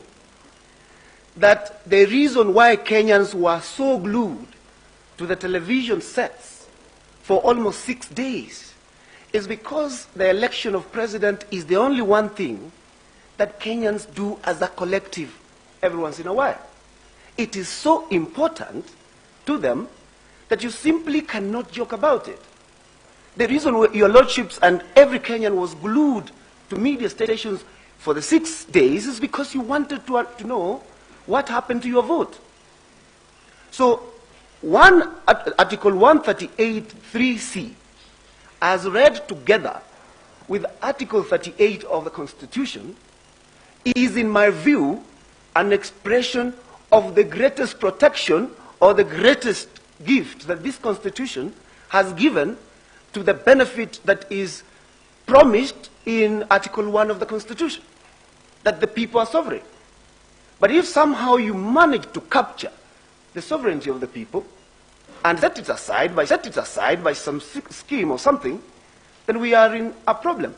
And without taking too much time, because I associate myself with the submissions made by my learned senior counsels here, the important thing that we want to suggest to you, your lordships, is that when you retire, could you kindly borrow something that you already know, that Article 138(3)(c) of the Constitution is the ultimate protection that Kenyans have been given with respect to the presidential vote.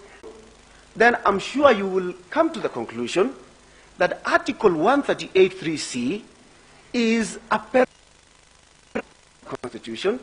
It is a jus cogens norm of the Constitution from which no person is allowed to derogate. Not the IEBC, not the chairman, not the President of the Republic of Kenya, and by no means, not even the Supreme Court of the Republic of Kenya. That this court must enforce the fact that this is the highest Grundnorm with respect to the protection of Article 38 and by extension, the sovereignty of the people of Kenya. I will yield my remaining minutes to my colleague, Murara Moke. Thank you.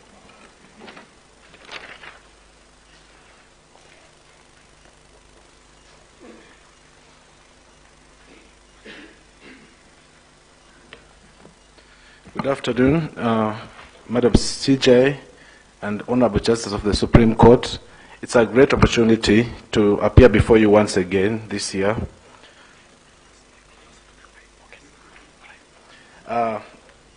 In quick rejoinder to some of the issues that were raised by the respondents, I'd like to urge the Supreme Court, when you retire to make your determination, to consider the historical context under which we operate, under which you make your decisions. The historical context is very simple, that in the last 30 years, you cannot identify a lot of instances of free and fair elections, except in the year 2002. And that one is there in history, that this is the only election that we've ever had in 2002 when there were no contestations between the winning and the losing side. But any other election outside of that, we've always had complaints coming out of those elections. And I wish to take this opportunity to urge you to use this opportunity to bring to an end what is becoming now a perennial problem to our nation, where we cannot talk about a free and fair election. It is very simple. When you look at this particular election, it's very surprising that anyone can tell you that there was no problem, unless they live in the Republic of Utopia. Anybody, even the children, our children, can tell you that there was a problem because they would see that the results were not coming out. We were waiting for the outcome for a long time. And in the end, whatever was announced left many questions. And this brings me to the test that should apply when you make your determination. The proper test to apply is the constitutional test when you seek to determine this petition. If you find any form of constitutional infraction, then you must nullify this election. There have been multiple infractions, very serious.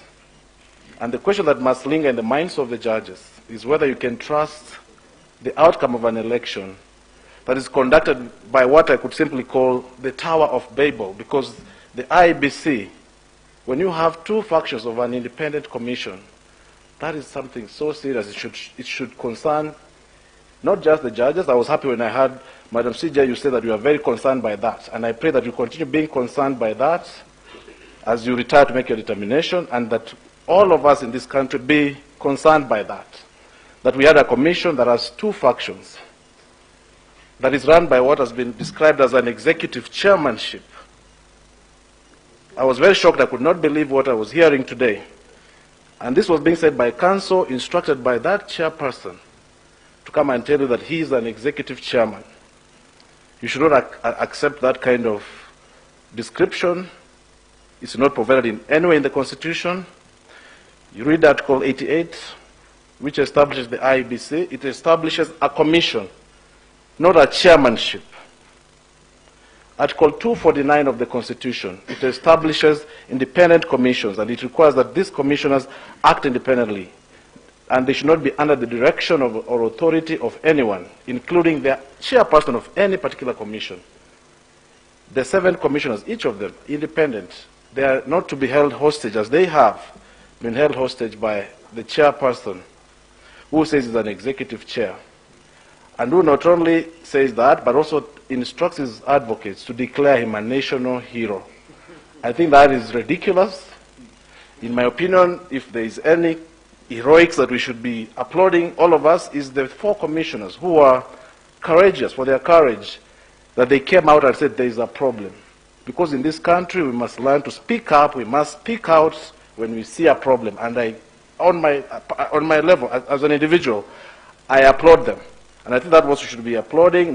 We should not be praising things that are seen as unconstitutional.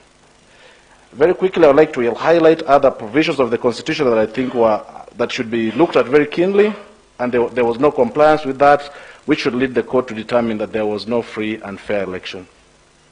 Article 10, was it fair and transparent? We cannot say that, because if we have a result that has been tallied and verified by a few commissioners, that the majority of the commissioners are not given the opportunity, or we have some results that were not verified, then how can we say that that's a fair and transparent election? I ask you to look at Article 81, the general principles for the electoral system, which talk about a free and fair election that is run in an efficient manner, that are free from any corruption. But we've had many shocking things that in our country, we can have foreigners, even from the failing states, taking advantage of us, our systems, our people, and our electoral system. And the court should rebuke that kind of a thing. We should not allow it to happen again. It's a shame that, indeed, this is making us a laughing stock in the world. Everyone is laughing at us that we cannot carry on our own processes, simple process of tallying results and declaring them. But there's always a problem. When you could see the IEBC spending more time entertaining us with their music, instead of announcing the results, it was very irritating, I must say, as a voter, when you cannot find the results from the commission, but you find music that you could play very freely on your own devices if you wanted to. Article 138(3)(c) is very clear. It has stated that the role of verifying, tallying, verifying, and announcing the results is vested in the commission. 138(10), by referring to the chairman as the one who is declaring the results, is simply delegating that responsibility to him. And even if the chairman was not there, that function would still be carried out. If you look at the IEBC Act of 2011, Section 7A and B, it clearly provides what should happen in case there is a vacancy in the office of the chairperson of the IEBC. Things will go on. Nothing will stop, as the chairman would like us to believe.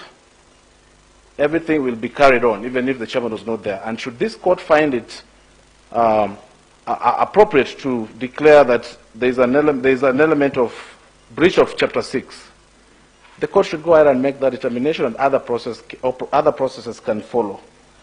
As I close my presentation, because I have 1 minute, I would also like the court to consider very carefully whether we indeed have the threshold to declare a candidate as having won this election. As we speak now, we cannot determine whether, we are not sure about the total valid votes that were cast in this election. And without that, you cannot determine whether we have a 50+1 threshold. And I ask the court to look very carefully. In my opinion, we do not have that. There's a lack of clarity. Mahat's presented figures, which I would say many of them were based on presumptions and projections. And that's not what the IEBC should be doing, not giving us projections. That is for the analysts to do. Independent analysts can give us projections, but for the IEBC, they must give us specific figures. They cannot give us figures that are merely projections or made based on presumption. The figures of how many voters were astray, how many ballots were astray, should be verifiable.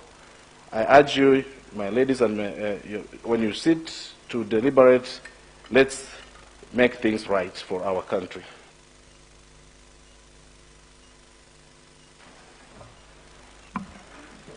Madam Chief Justice, kindly permit me to seek your guidance.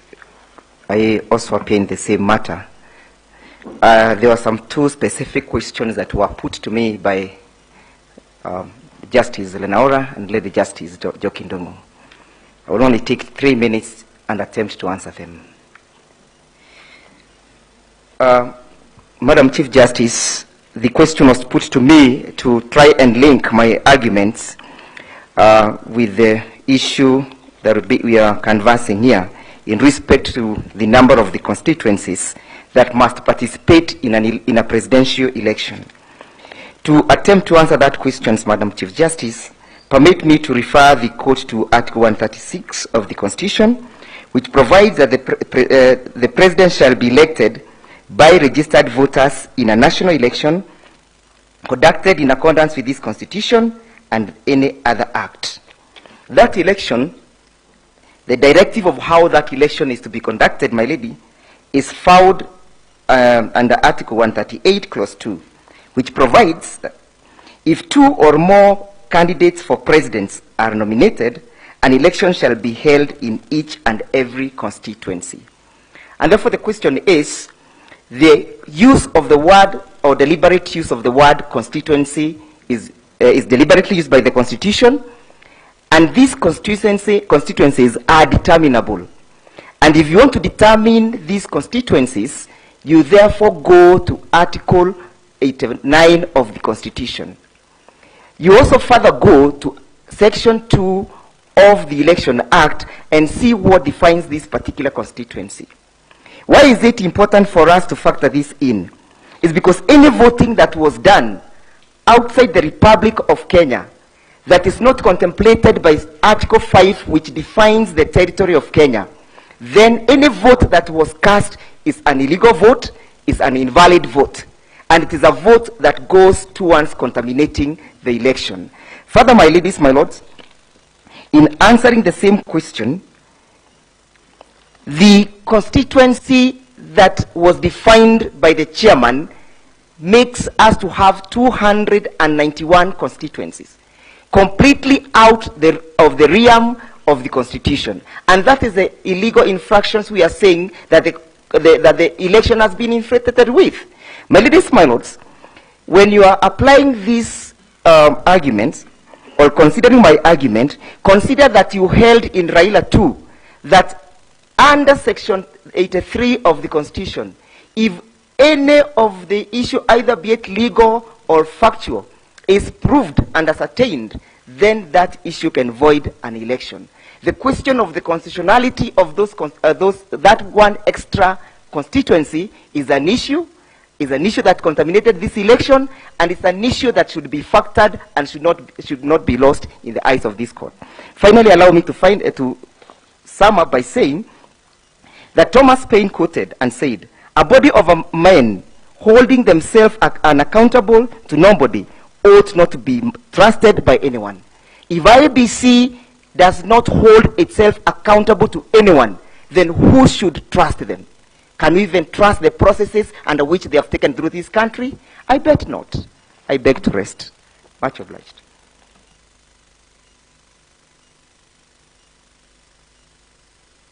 Next is counsel for the sixth petitioner, Okiya Omtata and others. 15 minutes.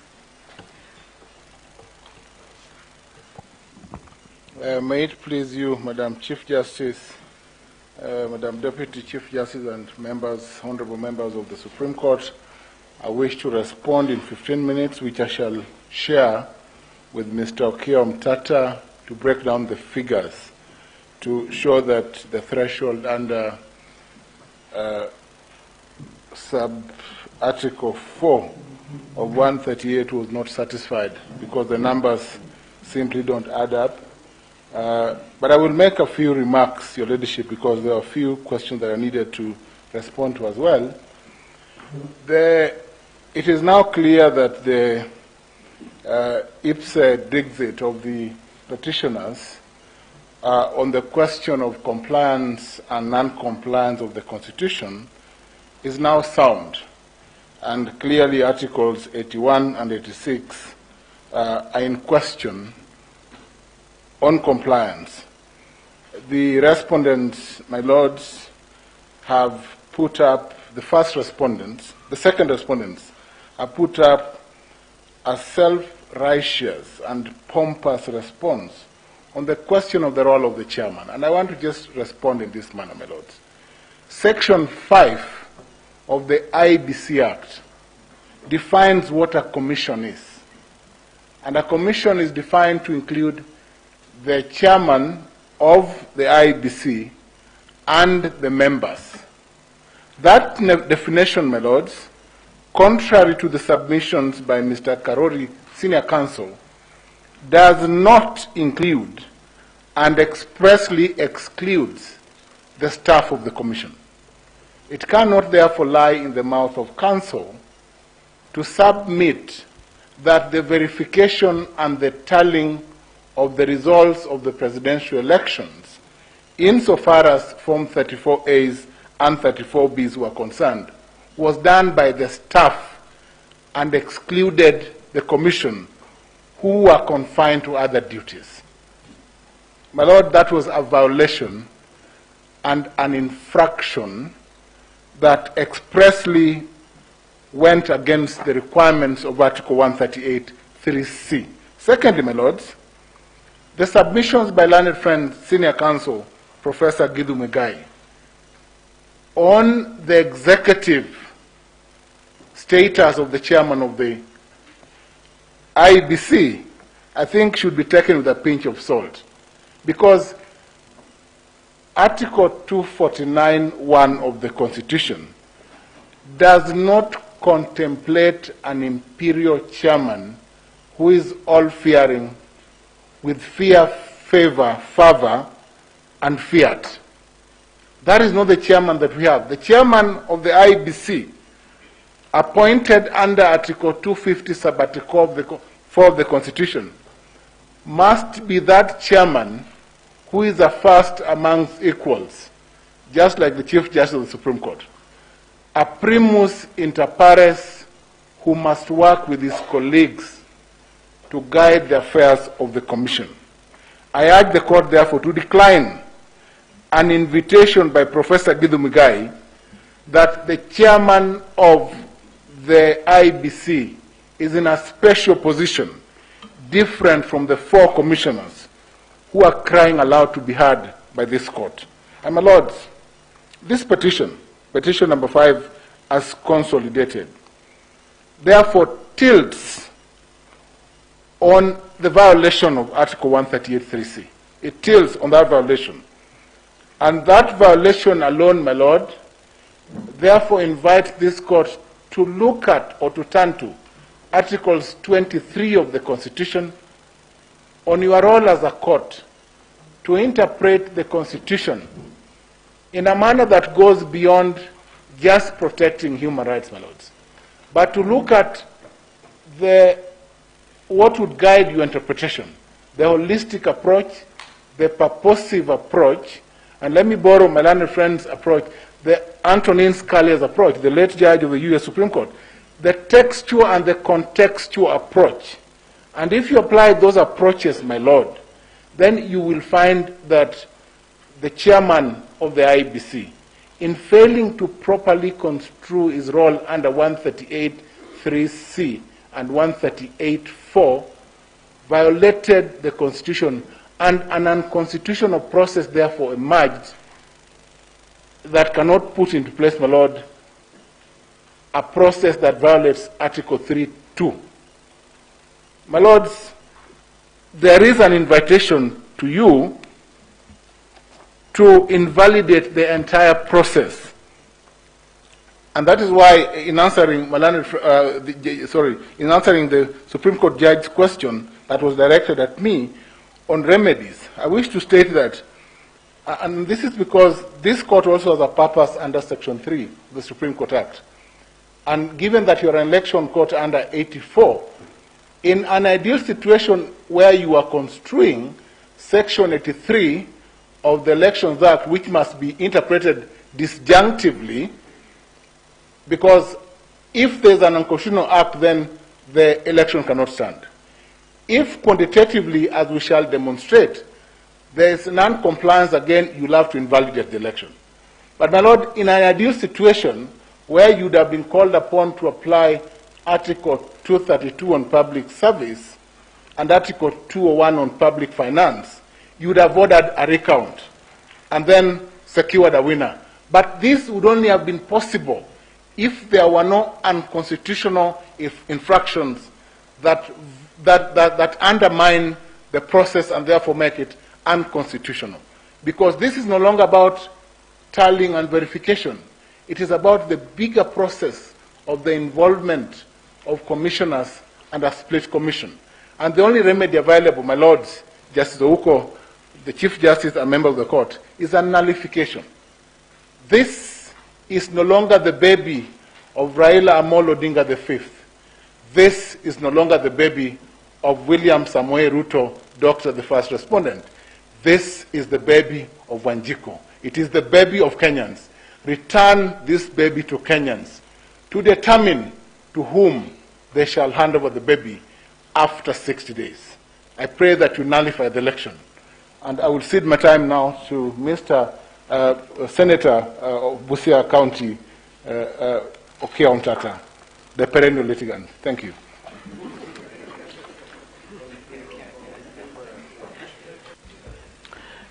Distinguished honorable members of this court, I'll begin my submissions by requesting that my PowerPoint presentation be played? Just to respond on points of law. My lady, there was a question that was posed by Justice Ouko. Yes. To which Mr. Mohammed answered. Okay. And I would like to make a clarification on that. On the points of law, I think Professor has covered. Okay. So you're only answering the question by the Yes, court. my lady.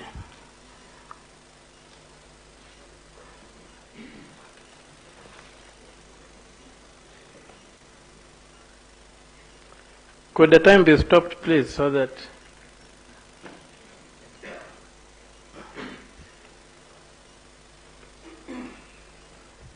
Yes, we are going to interrogate the figures that were used here to attempt to mislead this court. I'll begin by asking the officer to play the slide number 6.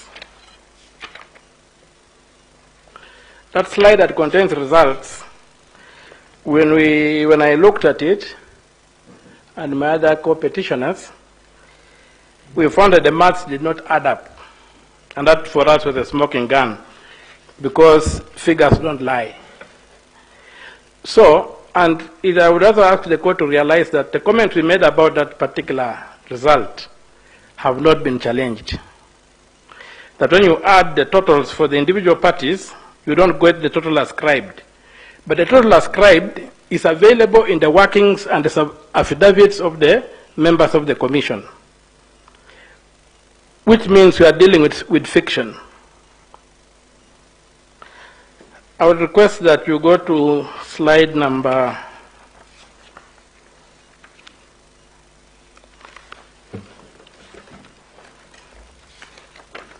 Slide number 5. And the Honorable Judge asked, how are these things transmitting? So when you look at the fact that at 17 hours, we had 21,481,652 voters or returns which had been made, and we factor into the, when we try to calculate the average number per voting station, we are told we are given 46,299 polling stations. If you divide 22,120,458 by 46,299, you arrive at an average figure of 478, which is not very far from when you take 65% of 700, which is the maximum number you can have in a polling station, you end up with 455. So when you now come and using the 478, which is the average we have had, and divide 21,481,652, you get 44,962.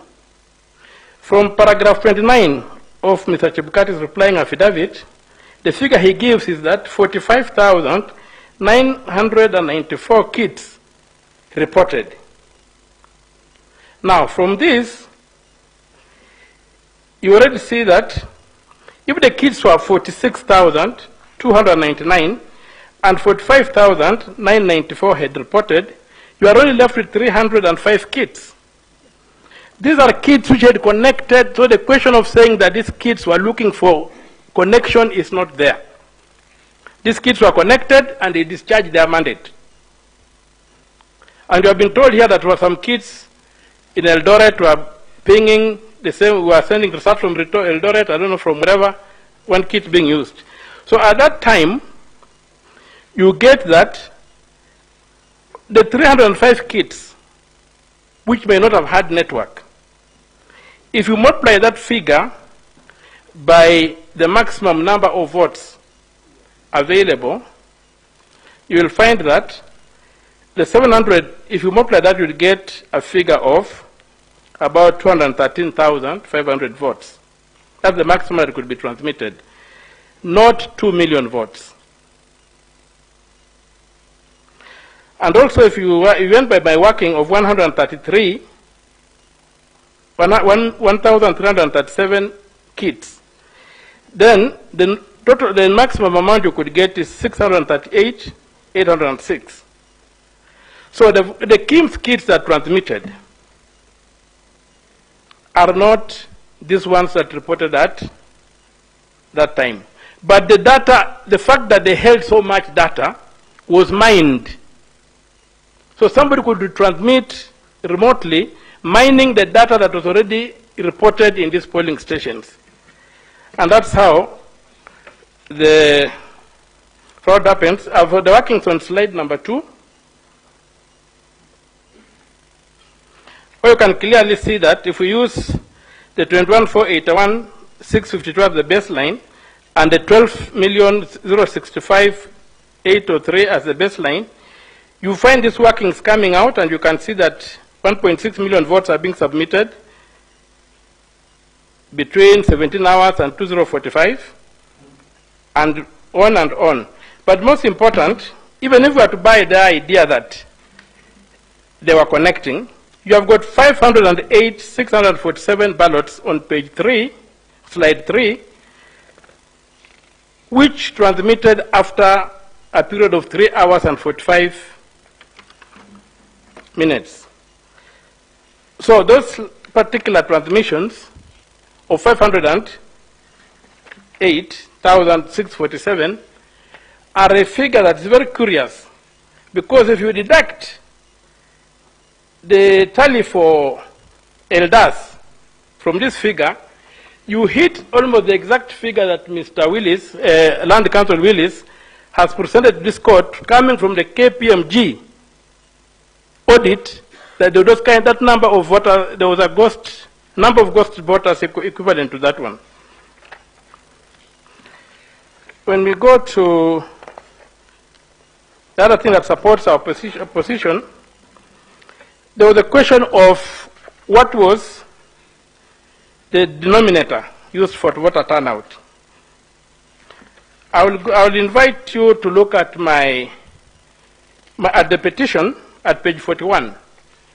There's a letter, a press statement signed by Mr. Chebukati, saying that he used the National Voter Register to calculate, and if I may just read it quickly to the court. So page 41 is handwritten 41. It says, paragraph 2, at around 4 p.m., 12,069,803 registered voters out of 12,065,803 voters out of 22,120,458 had cast their vote. This equates to 56.17% of voter turnout.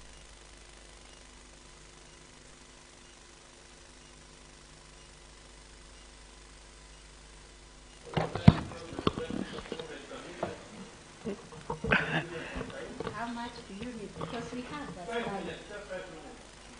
Could we give you 2 minutes to finish? You will refer to the slides. So, when I look at that, you'll find that there's no basis for claiming that the figure that claiming that the KIMS kits were used as the denominator. It's not possible, and it's not there. Also, I would like this court to take note of how the percentages are being played with. That's slide number 10. You will find that whereas the chairman is reported 12,065,803 people voted, who voted represented 56.17 of the total registered voters of 22 that. At paragraph 26 of the replying affidavit, Mr. Sunkuli, using the same number of voters, 12,065,803, but as reported by the chairman, but again as a different number, as a denominator, he arrives at the same percentage. So there you can see how they can play with numbers by changing the denominators and arriving at magical figures. So my members of the Honorable Court, my prayer is that my submissions are that these figures are cooked, they were worked backwards, to achieve a certain figure, but fortunately, on the Form 34C, the smoking gun is seen. And since figures don't lie, and if the math doesn't add up, then this court should quash the results. We were told about military precision. Military precision is the ability to shoot a bullet with a bullet. That's how a missile downs another missile. That is not what we are saying here. There's no military precision in these figures.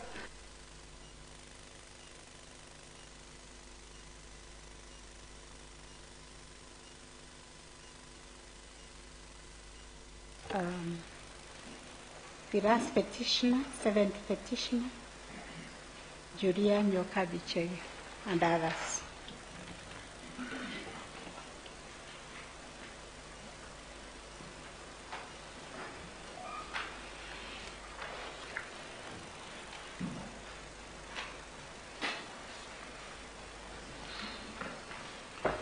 May it please you, my lady, Madam CJ, and other members of the court, to go straight to the issue. I've had a lot of Shakespeare and other learned fellas. I went to public schools. I may not be able to remember anything about Shakespeare. But, Madam CJ, besides a Greek philosopher known as Plotinus and Adam Smith, my favorite philosopher is called Karl Marx. And one of the most famous quotes that he made is this, that history repeats itself. First as tragedy, second as farce. Now, I go to my issue. Yesterday, Madam CJ, when I was listening to my learned colleague, Mr. George Oraro, Senior Counsel, I could not fail seeing the echoes of 2007 in what is happening today. Madam CJ, in 2007, the secretary to the commission, just like this year, was at the heart of what happened. The secretary was called Suleiman Dongo. Suleiman Chege. The secretary today is called Hussein Marjani. Same problem of numbers. The Kenya law reports would bear, and Mr. Isa Mansour is also here, that I represented Samuel Kivuitu and others when they were removed from office. Now, it turns out that, and listening to my learned colleagues, that just like in 2007, the person who knew why the results are like that was Suleiman Ndongo, Suleiman Chege. Listening to the presentation yesterday, it also appears that the only person who really can tell us about these numbers is Hussein Marjani. Second similarity is that both Raila Odinga and William Ruto were at the heart of what happened in the year 2007. But that is not the more important point. The more important point is the differences. The differences were these. In 2007, and on under the constitution that was existing that time, the election was announced on the 30th of December 07. And the president sworn on that day assumed office. But the difference this year is this. After 15th courtesy of the new constitutions, on the 15th of August when the declaration was made, the person designated as the winner by Chebukati became president-elect. That's an important distinction. The second most important distinction is this, that the former constitution of Kenya did not have an equivalent of 138 of the constitution. There is that distinction today, which is what I was calling stage 3 of a presidential election. It was never there. The next issue was that in 2007, the presidential elections were held by the High Court under its original jurisdiction and special jurisdictions of elections. This one comes to the Supreme Court, and the basis upon which that is done is on the basis of Article 140 of the Constitution. There is no sitting president who will be appearing before you. There is only a president-elect. Now, my first petitioner, Julia Chege, asked me, because there was a subjective question that was posed in her view by Judge Smoky Nwanjala, that how come there was no protestations by these people when they were being given domestic chores? According to Julia Chege, who had to resign from her university job as a lecturer, there is something that needs to be understood, that for 99% of the human population, you want to follow the natural order of things. You don't disturb things. You let them things as they are. So that to Julia Chege, it is important that the court must understand that from your point of view, a lot of you, and she knows that history, have had a previous opportunity to stand up for something, an opportunity to say no. Not everybody has had that opportunity. And therefore, the four commissioners for ultimately, on the 15th, having the courage to have something to stand for. They are heroines and heroes of this country. We come now talking about heroes to what my professor of criminal law and procedure, Dr. Gedhu Muigai, said. Dr. Muigai, looking straight to the face of this court, said two things. A, the problems in our elections is not IEBC, but the candidates. History does not support that conclusion. Second thing he said, B, Wafula Chebukati is a national hero. I don't have to say anything on that. Now, Madam CJ, there is the issue of the word independent, or in the designation of IEBC. The word independent, it is further elaborated by under Section 26 of the IEBC Act. It says IEBC is independent, but shall be subject to public participation and to engage stakeholders in the discharge of its mandate. Madam CJ and members of this court, I flatter myself quite often that I have a reasonable understanding of Kenya's electoral laws. However, Madam CJ, listening to my learned colleagues yesterday, I had a lot of reasons to doubt whether that is true, if what they said is actually the true representation of the law.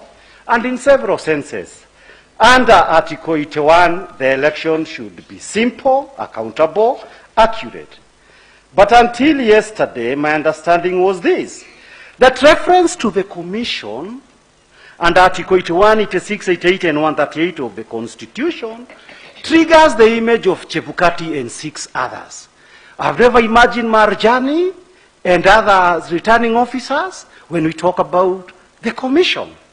B, based on Sections 10 and 11 of the IEBC Act, my understanding has always been that the Secretary of IEBC is the chief executive, the head of the secretariat, the main employee of the commissioners, who appoints him.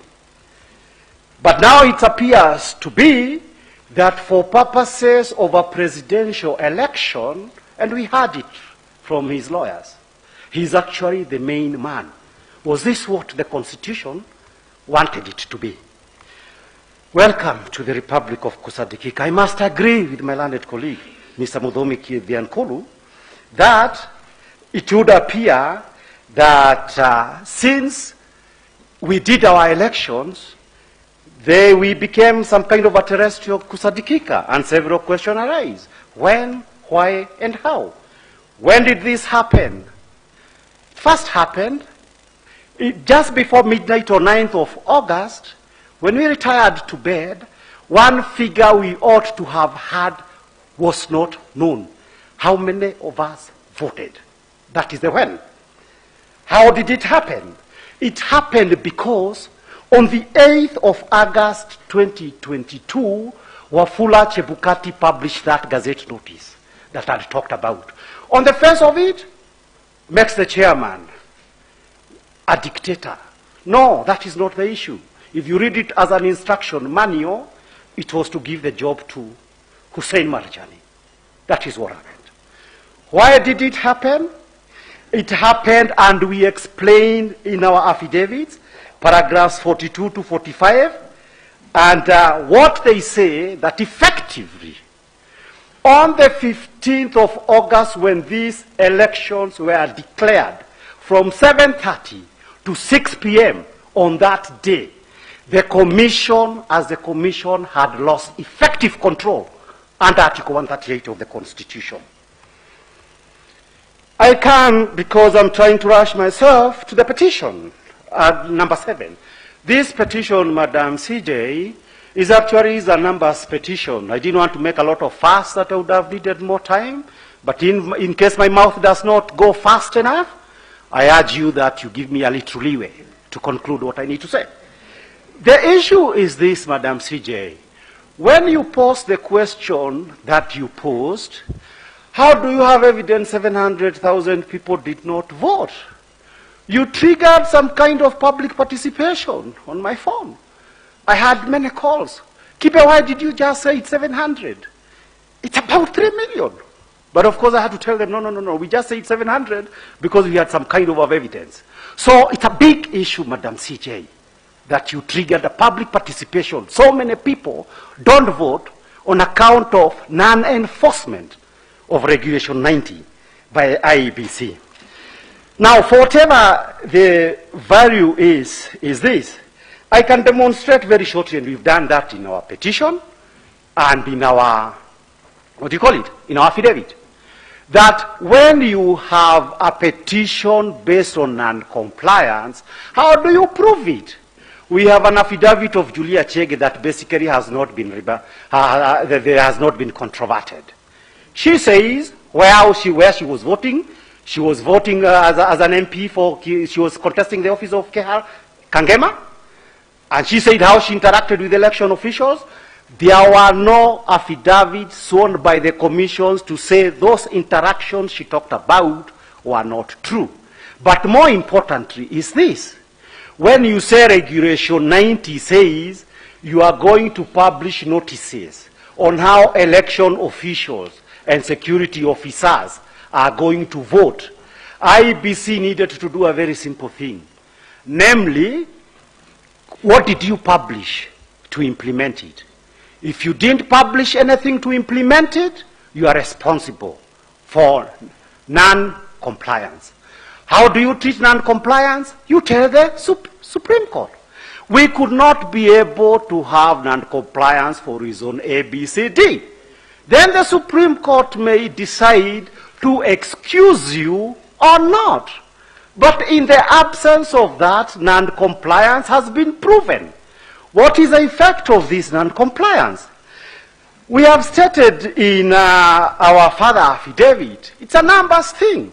If 700,000 people did not vote and you adjust it whichever way you want, you will still have a figure of 300,000. So that the long and short of it, my ladies and my lords, is this.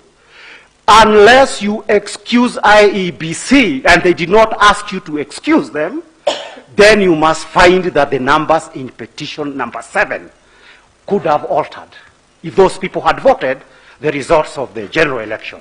And therefore, it is not permissible for anybody to be able to say, oh, it's a numbers thing. Petitioners brought no number. We brought numbers, and there was no response. We come to the issues of the issues of the procedure under Article 138. Under Article 138, that's one of the best done judgments that I've read. I've read it many times. It was written by Artist Judge Jouko was there writing it. Catherine Mantoinoti was there. He was my people master. One of the best written judgments. I've read it many times. But yesterday, it somehow appeared I don't understand these things. So I read one more time yesterday night. And I thought, I think I understand what it says. So it was violated in 3 major ways, my lady. Number 1 is this. Issues of the voter turnout. The issues of the voter turnout until yesterday, I thought is usually settled before the elections through the gazettement of a voters register.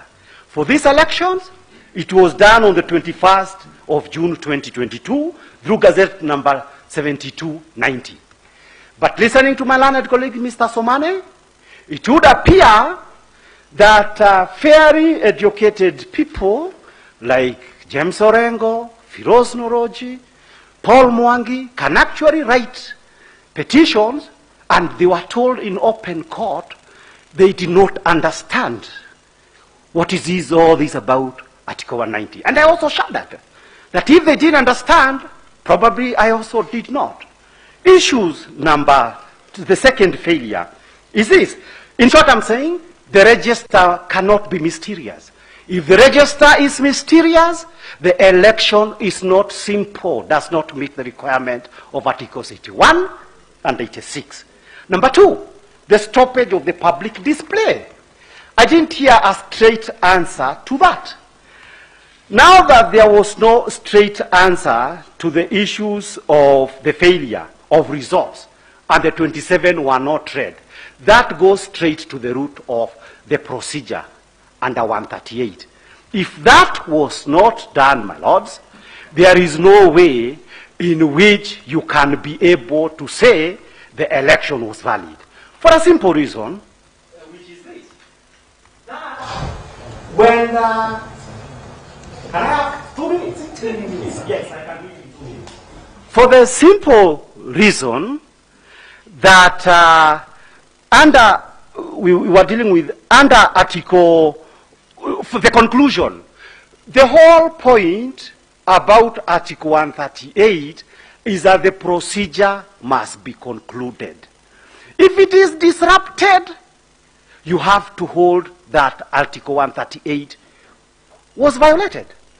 The next issue is this, the third one. We talked about the issue of effective control.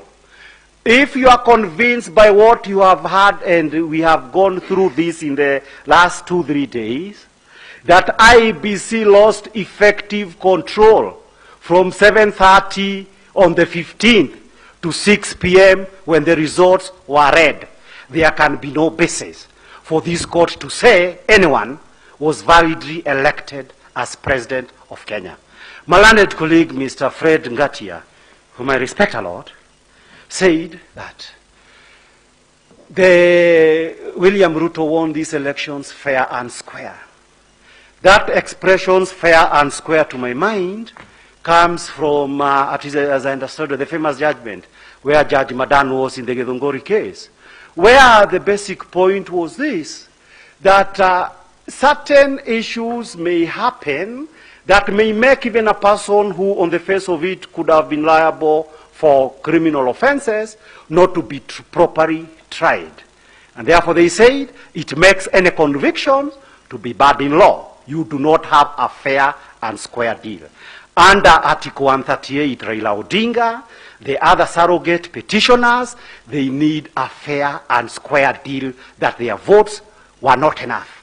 Finally, my lady, the Chief Justice, Article 138 must not die in your hands. We are most obliged.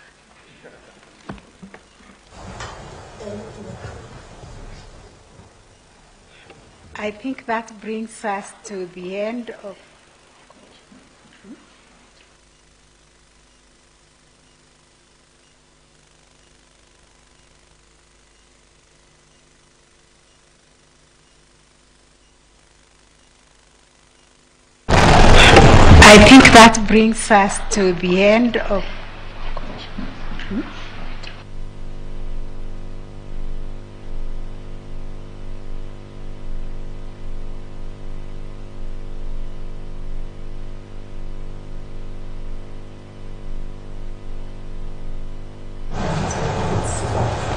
Yes, that brings us to the end of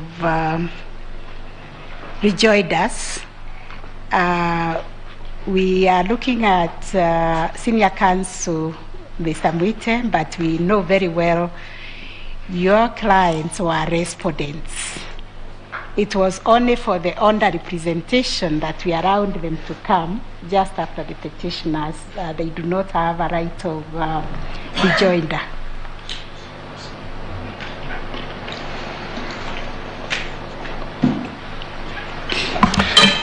Chief Justice, I am acutely aware of the time constraints within which this Honorable Court must adjudicate on this petition. And may I say that this Honorable Court is entitled, suo motu, to decide that the 14 days specified in Article 140 mean 14 working days. Yes, to exclude Saturday, Sunday, and public holidays. You can do that, suo motu. I am pleading, Chief Justice, I'm pleading on behalf of the 4 commissioners. I plead. They have had very, very little time in this court. I plead. Well, that is why I was looking at you with the questioning eye, because there were some questions also which were asked, and they need to be responded to. Yes, those are the ones. I'm just pleading. Yes.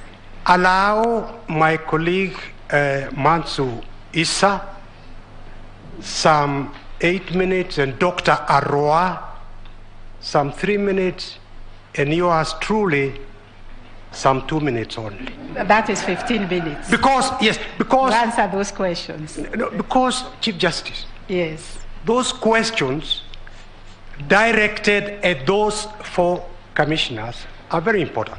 And Thank when you. others were answering questions, a lot of maligning, a lot of... Please give them that opportunity to have their case stated. They are the majority in that commission. Thank you, Senior Counsel. I think we've heard your plea because we asked questions. So we'll give them 15 minutes to answer, not now. We want to take a break. And immediately we finish, there was an issue raised by Senior Counsel Gatia responding to some 2 Forms 34. And you ask for 5 minutes, and then we will give the parties 15 minutes, not all the parties, the ones who are connected with the discovery and the scrutiny, 15 minutes in the afternoon to respond to the report. I request, Madam Chief Justice, may I request 5 minutes for the Commission? Because we are the custodians of the form, the legitimate forms. Yes. And my learned friend, Mr. Orengo, needs his lunch now. He's heckling. Okay, we'll give you 5 minutes, and the court will arise.